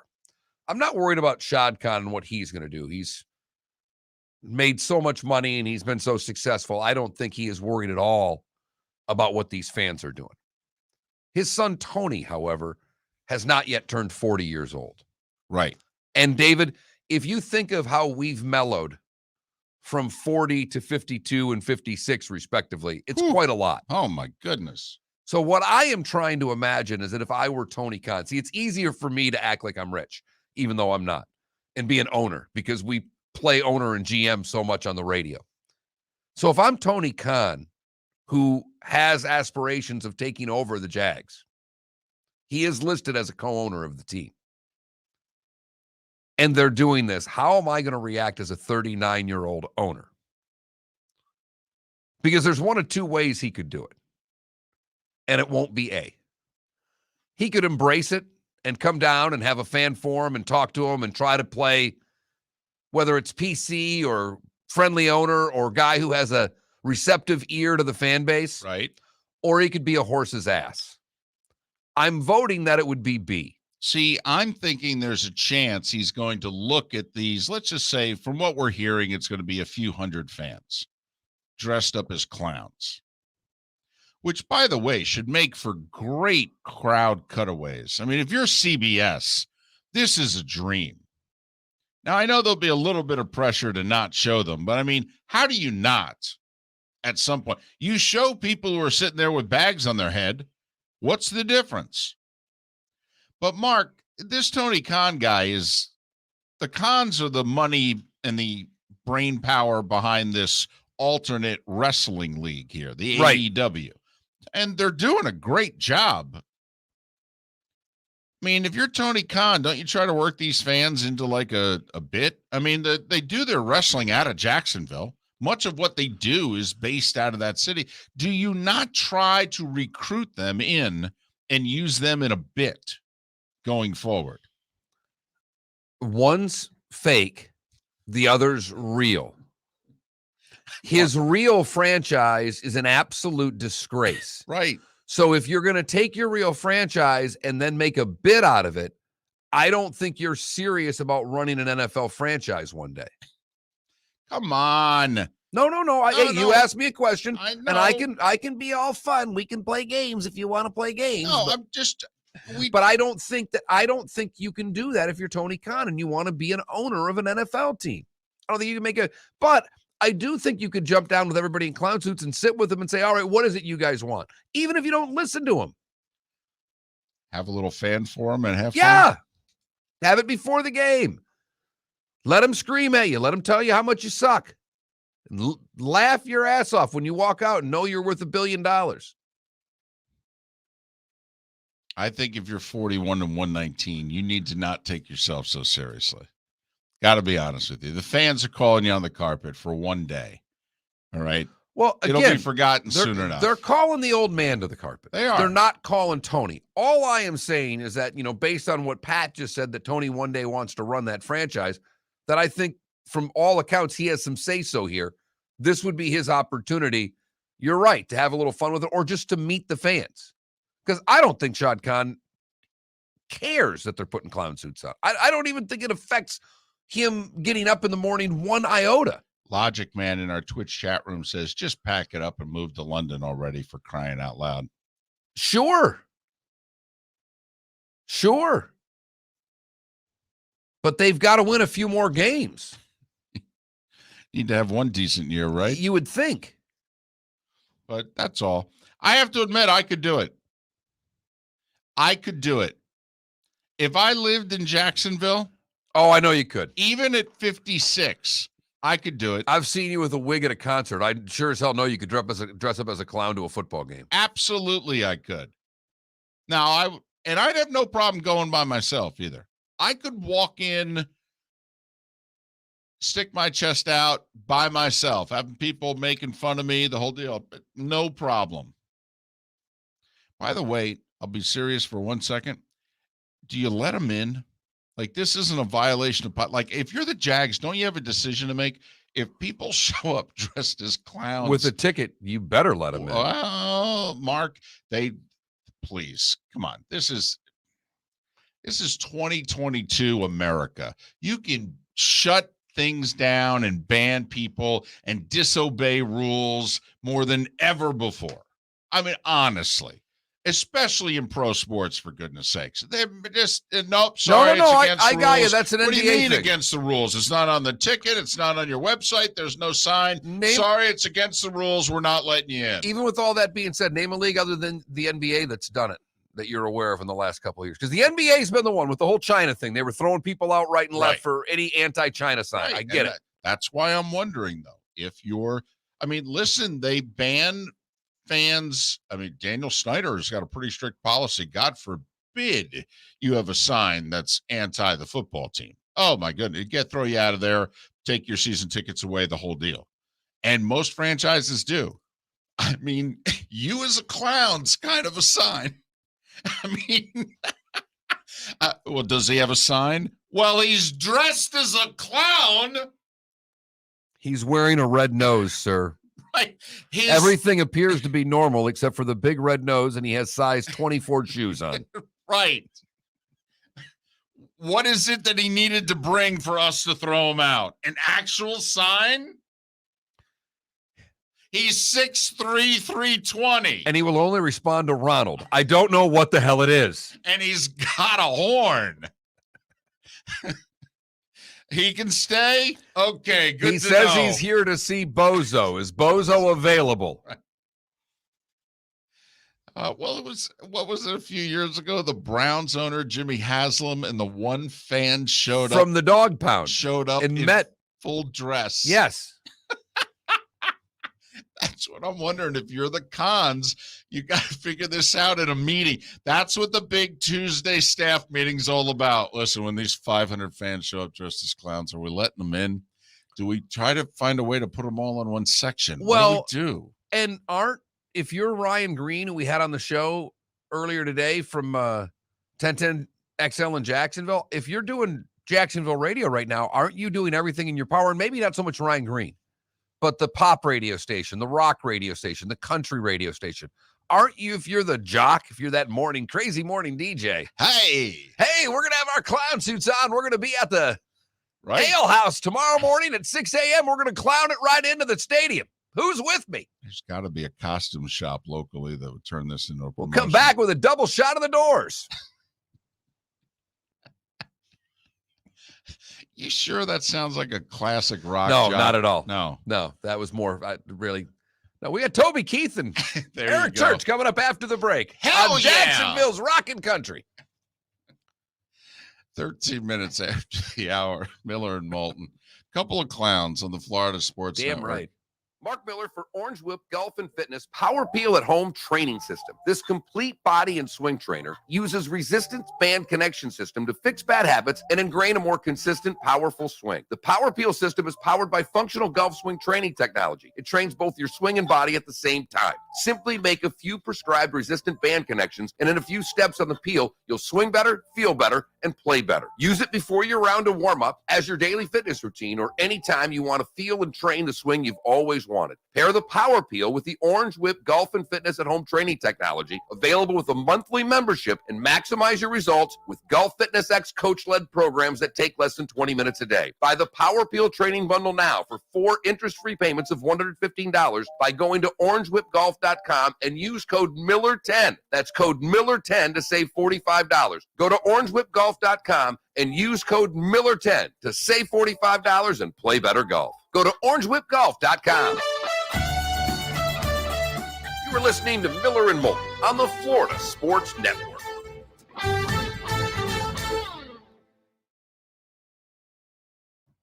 Peville, we mentioned it. Saints fans with the Mel Tucker is 50 today. See, here's it. Did I have him? I doubt it. I saw it, but didn't write it down. It looks like his wife or girlfriend or whatever tweeted it out.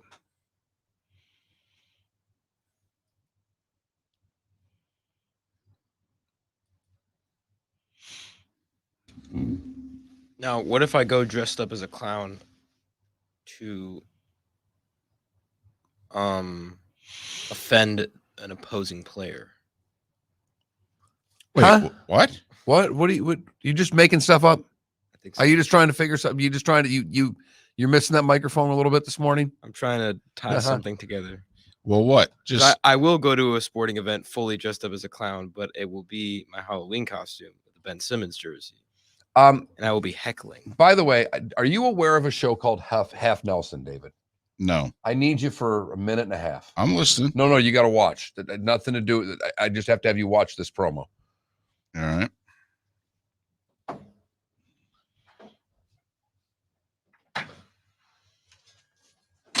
Oh, shit. What?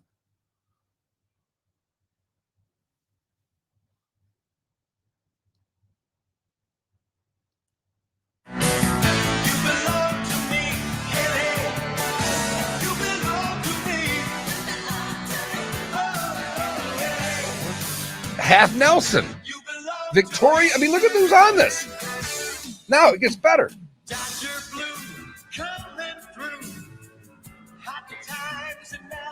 Don't remember Fred Williamson from much. Right. Okay. Now. Okay. There. Well, here we go. I want you to look who's on the show, and it failed miserably. Who cares about Gary Grubbs?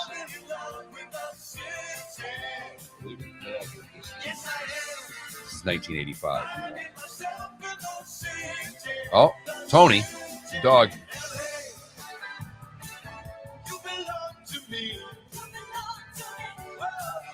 Butkus.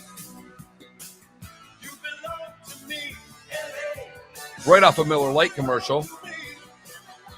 Bubba. And wait for it.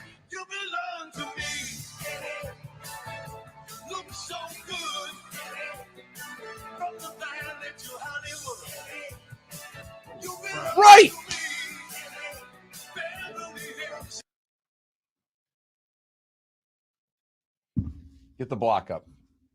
Oh no, it's in the shot. Holy crap.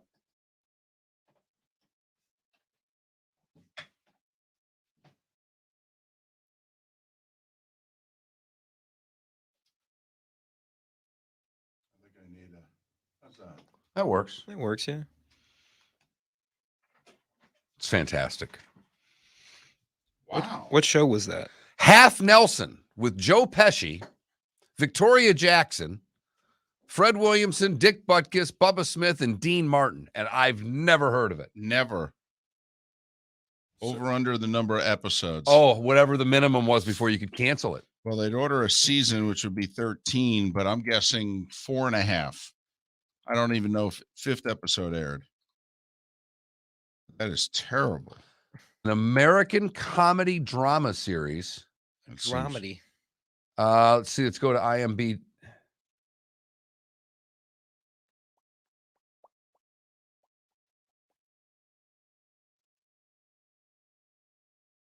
Made 7. 7 episodes. 7 episodes. That's fantastic. Because they ordered 13, Right. which meant there are 6 that never saw the light of day. I would love to see those 6. Those episodes exist somewhere, Oh, Totally. collecting dust on tape. 30 seconds. Who's faster, Bo Jackson or Derrick Henry? Bo Jackson. Bo Jackson. And it ain't close. My No. God, that's scary. It ain't close.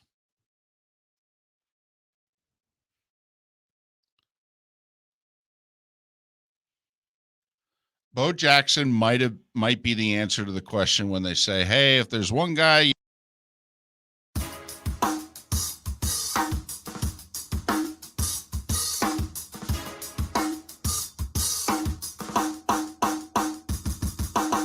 Welcome back to Miller and Moulton, only on the Florida Sports Network.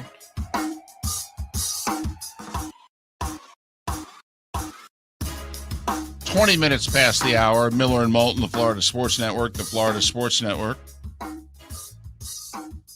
Good, bad, and ugly. What's on tap? Today was the day when. Coming up in about 20 minutes. Hey, just throwing this out there. And you married into a Pittsburgh family, and so, you get a lot of Steelers talk in your life and all that. What would you do if you were Pittsburgh for a quarterback next year? I mean, we all know what the options are, and you have the resources. It's just a matter of whether or not you want to give them up.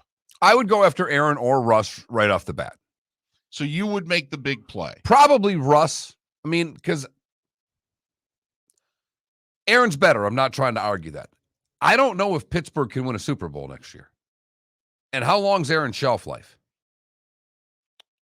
Well, he's about to win a second consecutive MVP. Do you think he's got 4? Do you think he?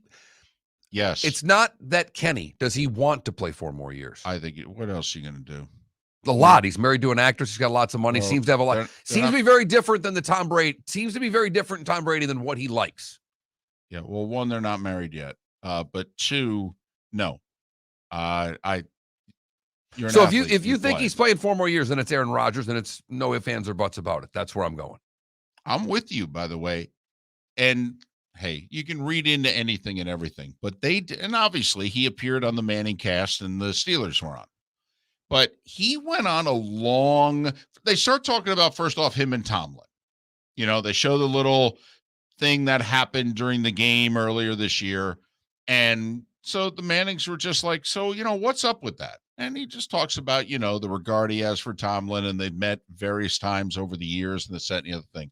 But then Aaron goes on a long thing about all the people from Pittsburgh that he's been around, and that Pittsburgh has its own language and has its own culture. And the Mannings apparently don't know anybody from Pittsburgh, because Aaron was trying to throw little expressions at him, little food choices at him, and what have you. They knew none of it. I'm shocked. I'm not shocked by Peyton. I am shocked by Eli, because, I mean, even Eli, just a quick sidebar, when they're talking about when they asked when Peyton read off the card, what's Rogers' favorite Snoop song?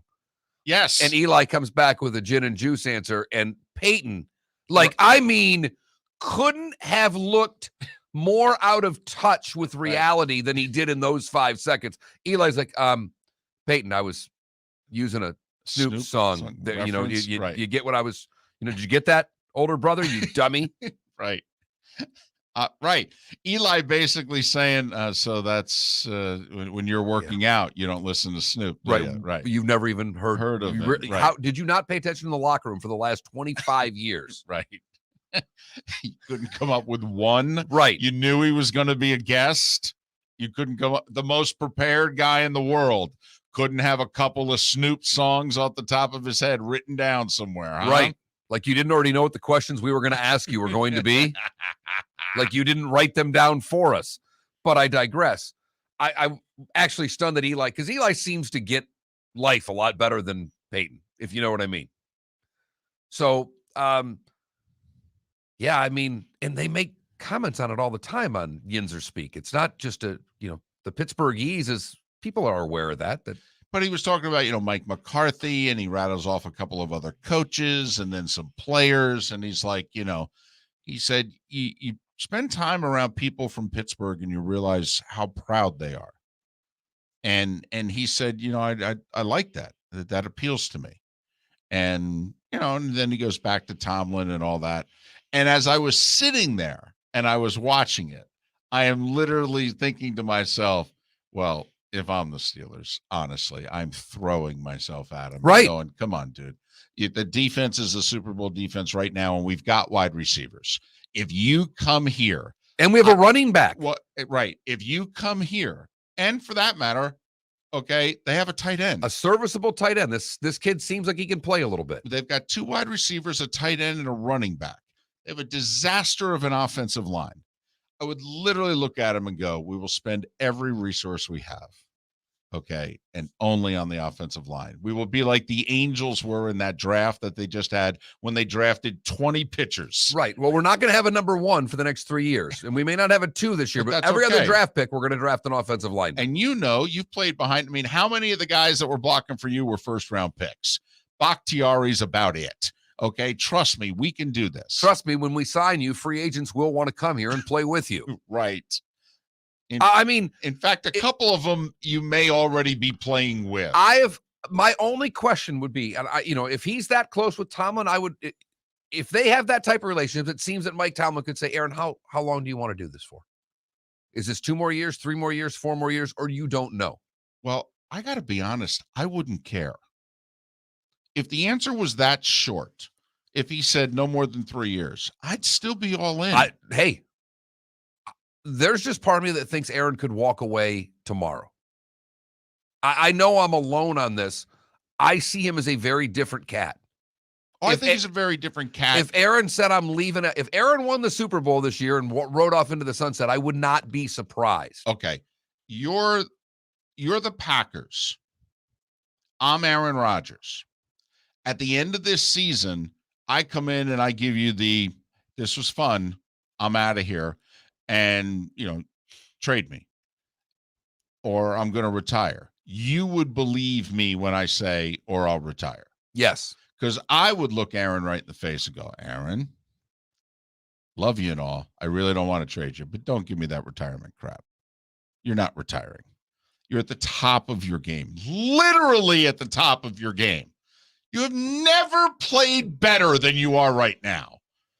All right, this is not Elway walking away after back-to-back Super Bowls. John was not at the top of his game. Peyton walked away, was not at the top of his game. Right. This is very different. I will say Drew Brees was pretty close. Still, it wasn't at the top, but he was still playing at a really high level. He was. The shoulder was damaged. He couldn't throw it before. He was much closer to Peyton than Elway really at the end. But he was still obviously playing at a very high level. But I would look at Aaron and go, come on, I know you're What's crazy it going to take? For what? For Aaron. If you're the Packers, let's just flip the script on you. He says, trade me to Pittsburgh. Right. Yeah, and I know you're not going to trade me in the NFC. Yeah. All things equal, I'll go to Pittsburgh. Right. Pittsburgh or Denver, I'll go to either one, but I would prefer Pittsburgh. And, I'll get him to give you 3 1s. The word will get out that that's where I want to go, but I won't hurt your leverage. I'll make sure that you get, because he enters the final year of his contract next year. Right.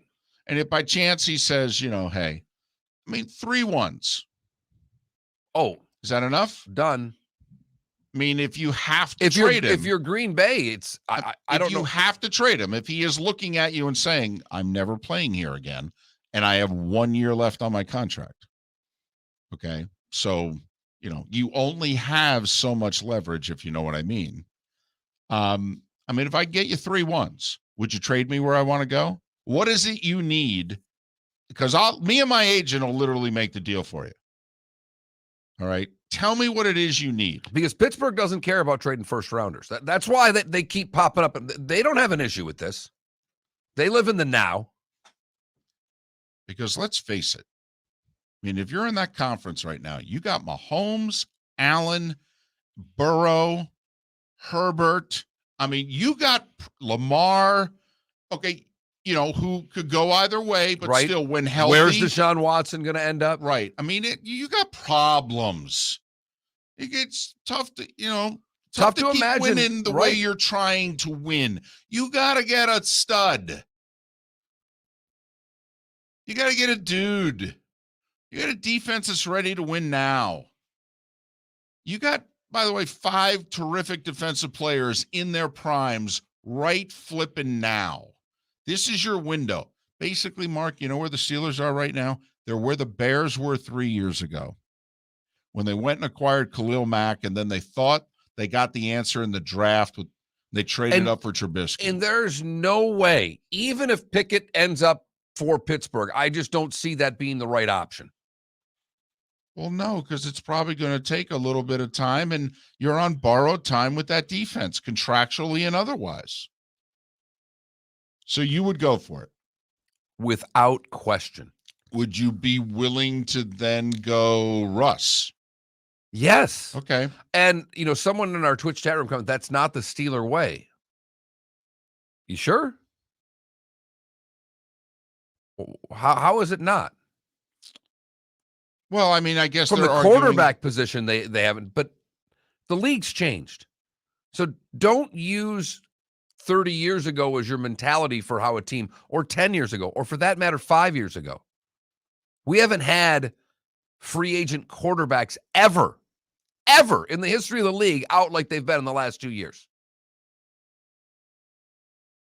And the Steelers are been around long enough to remember the 20 years in between Bradshaw and Roethlisberger when they were trying to get it done with Bubby Brister and Neil O'Donnell and Tommy Maddox, Cordell Stewart. They could only go so far. Their defense was incredible. Their coaching was incredible. Hall of Fame, in fact. Cowher, Hall of Famer. All right. His defensive coordinator, Hall of Famer. And they couldn't win one until they got who? A stud in the draft. This is not a draft where realistically you're going to get a stud. So I really don't think the kid from Pittsburgh will be there when they're drafted. I don't either. And I'm not a Mason Rudolph guy. And to me, that's too big of a gamble. If I'm the Steelers, I am willing to go all in for 3 years to get one of those guys. I was just curious if you were to. And then, 2025 or whatever, you might be in a position that the Steelers haven't been in since the late 60s. But, it's been a dozen years now since that franchise has been in the big game. They're getting further and further away from it. I'm not so sure the slow and steady approach is the way to go. Well, and it's, someone in here as a Steeler fan said they just started the rebuild this year. They have an elite defense, 2 great receivers, a first-round draft pick at running back, and a good tight end. That's not a rebuild. They have a bad offensive line. They have one position group in fact, they have a great kicker right now. Their kicking game's not been better. They have one area that's bad. It's their offensive line. That's fixable. And Aaron Rodgers just said on national television, he loves people from Pittsburgh. All right. Loves the pride that they take in the city. Got a bunch of people in my life. He told a funny story about how difficult it was sometimes to understand what Mike McCarthy, the play he was calling in his ear because of his Pittsburgh accent. I was sitting there thinking, oh my goodness, if I'm a Steeler fan right now, I'm foaming at the mouth. I mean, if he's willing to entertain Denver, well, then why the hell not us? Just a thought. And I love the Pittsburgh fans in our Twitch chat room telling us that they don't like this. This is not Pittsburgh. Okay. You know what? Then you guys go ahead. Good luck being 8-8. Good luck with Mason Rudolph. 8-8-1 with Mason Rudolph. Good luck with that. It's gonna be more like 4-12-1, guys. I mean, if Mason Rudolph could play, we would know by now. I'm a big fan of his girlfriend. His game, not so much. Miller and Moulton. Good, bad, and ugly. What's on tap? Today was the day when. All coming up. Thanks for listening. Florida Sports Network.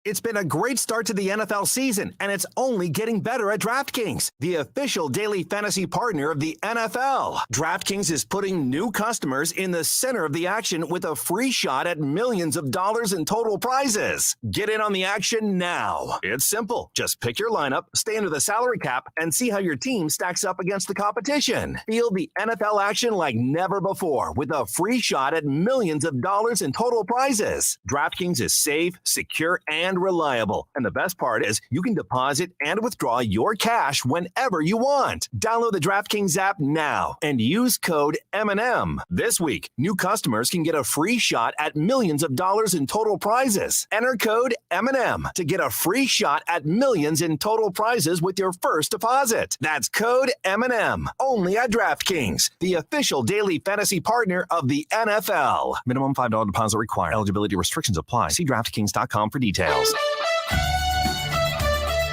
You were listening to Miller and Moulton on the Florida Sports Network.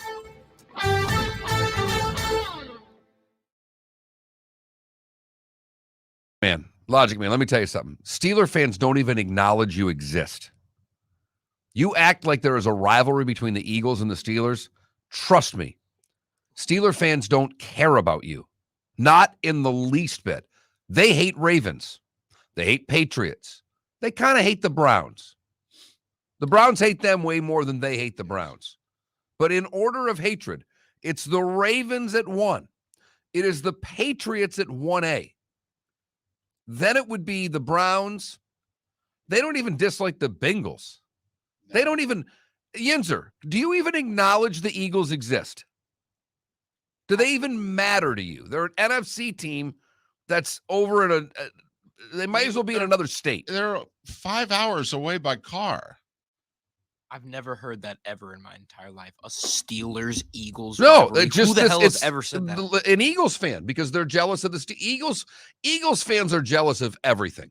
Philadelphia is jealous of everything. As a city, they took the nation's capital and moved it to D.C. Philadelphia hates everybody, and they have a right to. They have a chip on their shoulder. I get it. I love the Philadelphia hatred, for the record. Love it. But trust me, I've spent a lot of time in Pittsburgh. They don't care about Philadelphia. They don't even acknowledge you. By the way, it's funny that you mentioned that, because last night Tobias Harris was like pissed off with the Sixers fans because they were booing him after he missed a shot. And then he made a shot and they clapped, and he said, "Don't effing clap now." And they caught it, and he was really pissed. But yeah. All right. I got a good. I got a bad. I need something better than this. This is terrible. Is the good the Kraken thing? No, we probably should bring that up, though. What? Bring what up? The Kraken, the gal at the... Yeah, the hockey thing? Yeah. Saw that 2 days ago and forgot to mention it yesterday. The Vancouver...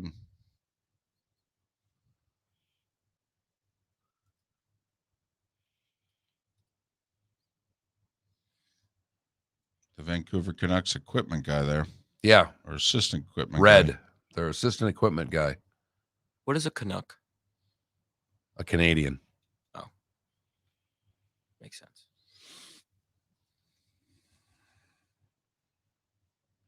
No, I didn't think Philly cared about Pittsburgh, but I sure as hell know Pittsburgh doesn't care about Philadelphia. Why should they? Do you know the difference between the eastern part of the state and the western part of the state?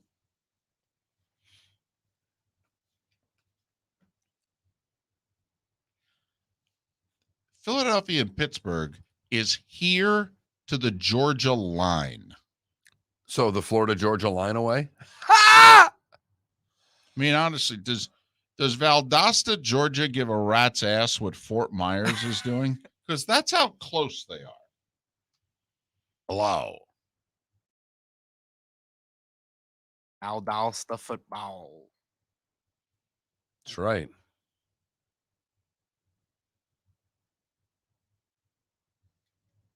Tell you what, my freshman year, I met a kid at FGCU who was from Moultrie, Georgia. And I don't know if you know what. I do know where Moultrie, Georgia is. Do you know about Colquitt County High School? Mm-hmm. A little bit. They are one of the best high school teams in the nation. Basketball, right? No, football. Or football. Okay. Yeah. And they're apparently the best team in Georgia. And it's like a small town with maybe... Okay, so it's like I told you, it's at the Muck Bowl. It's like it's one of those. Right. 16,000 people at most. Man. And they're all at the game, right? Every single person in town is at the game. We had food before the game. Everyone's getting ready for the game. It was amazing. See, I would go eat during the game. Oh, before and during the game. Why not both? ¿Por qué no los dos? I mean, nobody's on the roads. Nothing would be open. Sure it would. No, they're closed for the game. Come on, they're listening on the radio. You got to stay open. I like that story that you It's told. like Hoosiers. They just shut it down. Closed for the game. I like that story that you told about the girl, the runner, whose job is it to have hot dogs? Hot dog. Yeah. Hot dogs for Vern. Yep. $150. She would be gorgeous. Yep. All right, we're coming back. Be a junior in the communications program. Yep.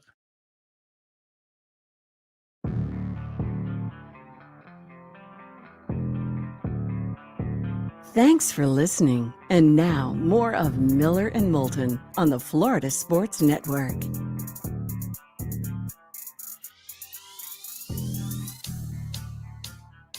"21 minutes before the hour. Fast-moving Tuesday edition of Miller and Moulton. Thanks for being with us. Seth Everett on the show tomorrow. Can't wait to wish him a Happy New Year. Seth made a proclamation. Was it late last night or early this morning? It's early this morning. Which he wished someone a Happy New Year and said, yeah, and you're the last one, by the way. It's the fourth. Anybody who I come across that the last time I talked to it was 2021, don't know what to tell you. Tough. You're out of luck. In fact, we missed a poll question today. I may put one up after the show that simply says, when do you quit saying Happy New Year? I think anything after MLK Day is a little inappropriate.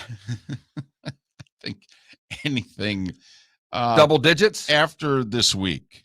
Yeah, I think once you get to Saturday, I believe. I think the whole first 7 days, the first week of the year, you're allowed to say Happy New Year, which in this case would take you through a Friday. So I think it would work perfectly. In case you missed it, Mark got a car. The car was delivered late yesterday. Mark was a little scared that the car was stolen before he got it. He got a notification about OnStar, and he didn't have the car yet. That would have been a kick in the you-know-what. It really would have been. 5 weeks and multiple states, and it's sitting 150 miles away, and they finally say, we're bringing it to you. What happened? I don't know, man. Somebody stole it. I'm just going with 3 dates on this poll. January 2nd is the first. How long can you say Happy New Year until? January 2nd, January 8th, January 15th. Huh. All right. A day, a week, 2 weeks. I like it. Besides, we were pretty lazy with the poll question today. I got to get one up there. It makes me feel whole. All right. 19 minutes before the hour. It is time for... Leave it to the oldest guy in the show, and definitely the oldest soul to live in the past. Here's David Moulton with Today Was the Day When... I think there's a few interesting things today. On this date, January 4th, in 1896, Utah, only after the Mormons agreed to abandon polygamy, was Utah accepted as the 45th state. They didn't really quit that either. Well, they said they were going to. Officially, they wink, did. wink, nudge, nudge. Right. They got what they wanted out of the deal. It's kind of like how Barry Switzer got Troy Aikman. No. We're going to throw the ball. No. No, we're going to throw the ball. Yeah, they ran the wishbone. It was on this day in 1920 that the Negro Leagues basically came into existence. They began to organize and said, we're going to do our own thing. Mark, it's a big day for you. 1936, Billboard magazine. First time they ever printed the music hit parade. Love it. They published it. Was it a top 10? Oh, Might have just been a top 2 then. 86 years ago today. Mark, Elvis records his first demo for Sun Records on this day in a studio in Memphis. The 2 songs he recorded, I Wouldn't Be the Same Without You, and I'll Never Stand in Your Way. Never heard of either of them. I know. That's why I made sure to mention them, because maybe somebody out there is a big Elvis fan, and you're like, oh, wow. And they've got it on a 78 somewhere. It was on this day in 1965, LBJ addressing Congress, State of the Union, and he said, I envision this great society. The Beatles' last recording session on this date in 1970. It was at the EMI Studios. John Madden and the Oakland Raiders lost not one but 2 AFC championship games on this date. The first was in 1970. They lost at home to the Chiefs 17-7. Then 6 years later, they lost in Pittsburgh to the Steelers 16-10. John was 1-6 in AFC championship games. I know. That's how close the Raiders were to That's how good the Raiders and the Dolphins and the Steelers were during that time. I mean, It was just unbelievable football teams. Where were we? 1974 on this date, Mark. Nixon refused to hand over the tapes that were subpoenaed by the Watergate Committee. Do you blame him? Well, no. They were kind of damning. Don't know what was damning, the stuff that was on the tapes or the big hole in the tape. Hey, we got about 12 minutes here. Where is it? 1981, Red Right 88. Sorry, Cleveland fan. Brian Sipe trying to squeeze one into Ozzie in the end zone against the Raiders. Picked off by Mike Davis. The Raiders, a few weeks later, would go on to win the Super Bowl. Some think that was the best Browns team. I would argue the 86 team was better, but Mark, Bryant Gumbel made his debut as co-host of the Today Show 40 years ago today. Wow. Remember, it was old. 25 years ago yesterday. Right. He said goodbye. Exactly. So he had a 15-year run. Mark, on this date in 1983, the Eurythmics released the Sweet Dreams album. She has such a remarkable voice. I mean, just a phenomenal voice. And amazing talent. No question. The debut of Night Court. And sneaky hot, by the way. Annie Lennox? Yeah. I thought you were talking about Marky Post. Night Court had a 9-year run, debuting today in 1984. Was there anything sneaky about that? Well, it's a very underrated television show. Yes, it was. I mean, of all the shows from the time that get reruns and all that, this doesn't get the reruns that the Family Ties and a lot of those other shows from that era get. Okay. The 70s, to me, the underrated comedy was Barney Miller. The 80s, I thought it was Night Court. Yeah. John Larroquette in those shows was flipping hysterical. Well, he won so many Best Supporting Emmys that he literally raised his hand near the end of the show and said, hey, don't even nominate me anymore. True story. That's how many he won in a row. On this day, also in 84, highest scoring NHL game. Edmonton beat Minnesota 12-8. And Mark, this for you, AD, the first AD, Philly, Adrian Dantley. Made 28 of 29 free throws in a game in which Utah beat Houston. The reason that's noteworthy, it tied Wilt Chamberlain's record for most free throws made in a game. Wilt, when he scored 100, went 28 of 32 from the line. Dantley went 28 of 29 from the line in this game. Wilt's game was played on a neutral site in Hershey, Pennsylvania. This game between Utah and Houston was played in Vegas. Crazy that both these happen in neutral site games. Right. On this date, 1986, Navy's David Robinson set a record. He blocked 14 shots in a game. Could you imagine facing David Robinson in the Patriot League in 1986? The Admiral. I mean, you're a decent high school player. You get the scholarship to Lafayette. You're a 6'4" small forward, okay? And you're like, what is that? For Navy? What? Eric Dickerson, by the way, rushed for a playoff record 248 yards on this day in a win over the Cowboys. It would be the last ever playoff game that Tom Landry coached.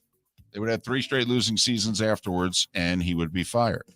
First ever BCS title game, Mark, was on this day in 99. Tennessee beat Florida State. T. Martin, right? To win their only national championship. Bill Belichick resigned today as head coach of the Jets. One day after he got the job. We all know what happened next. Bobby won his second national title 22 years ago today. Florida State over Mike Vick and Va Tech.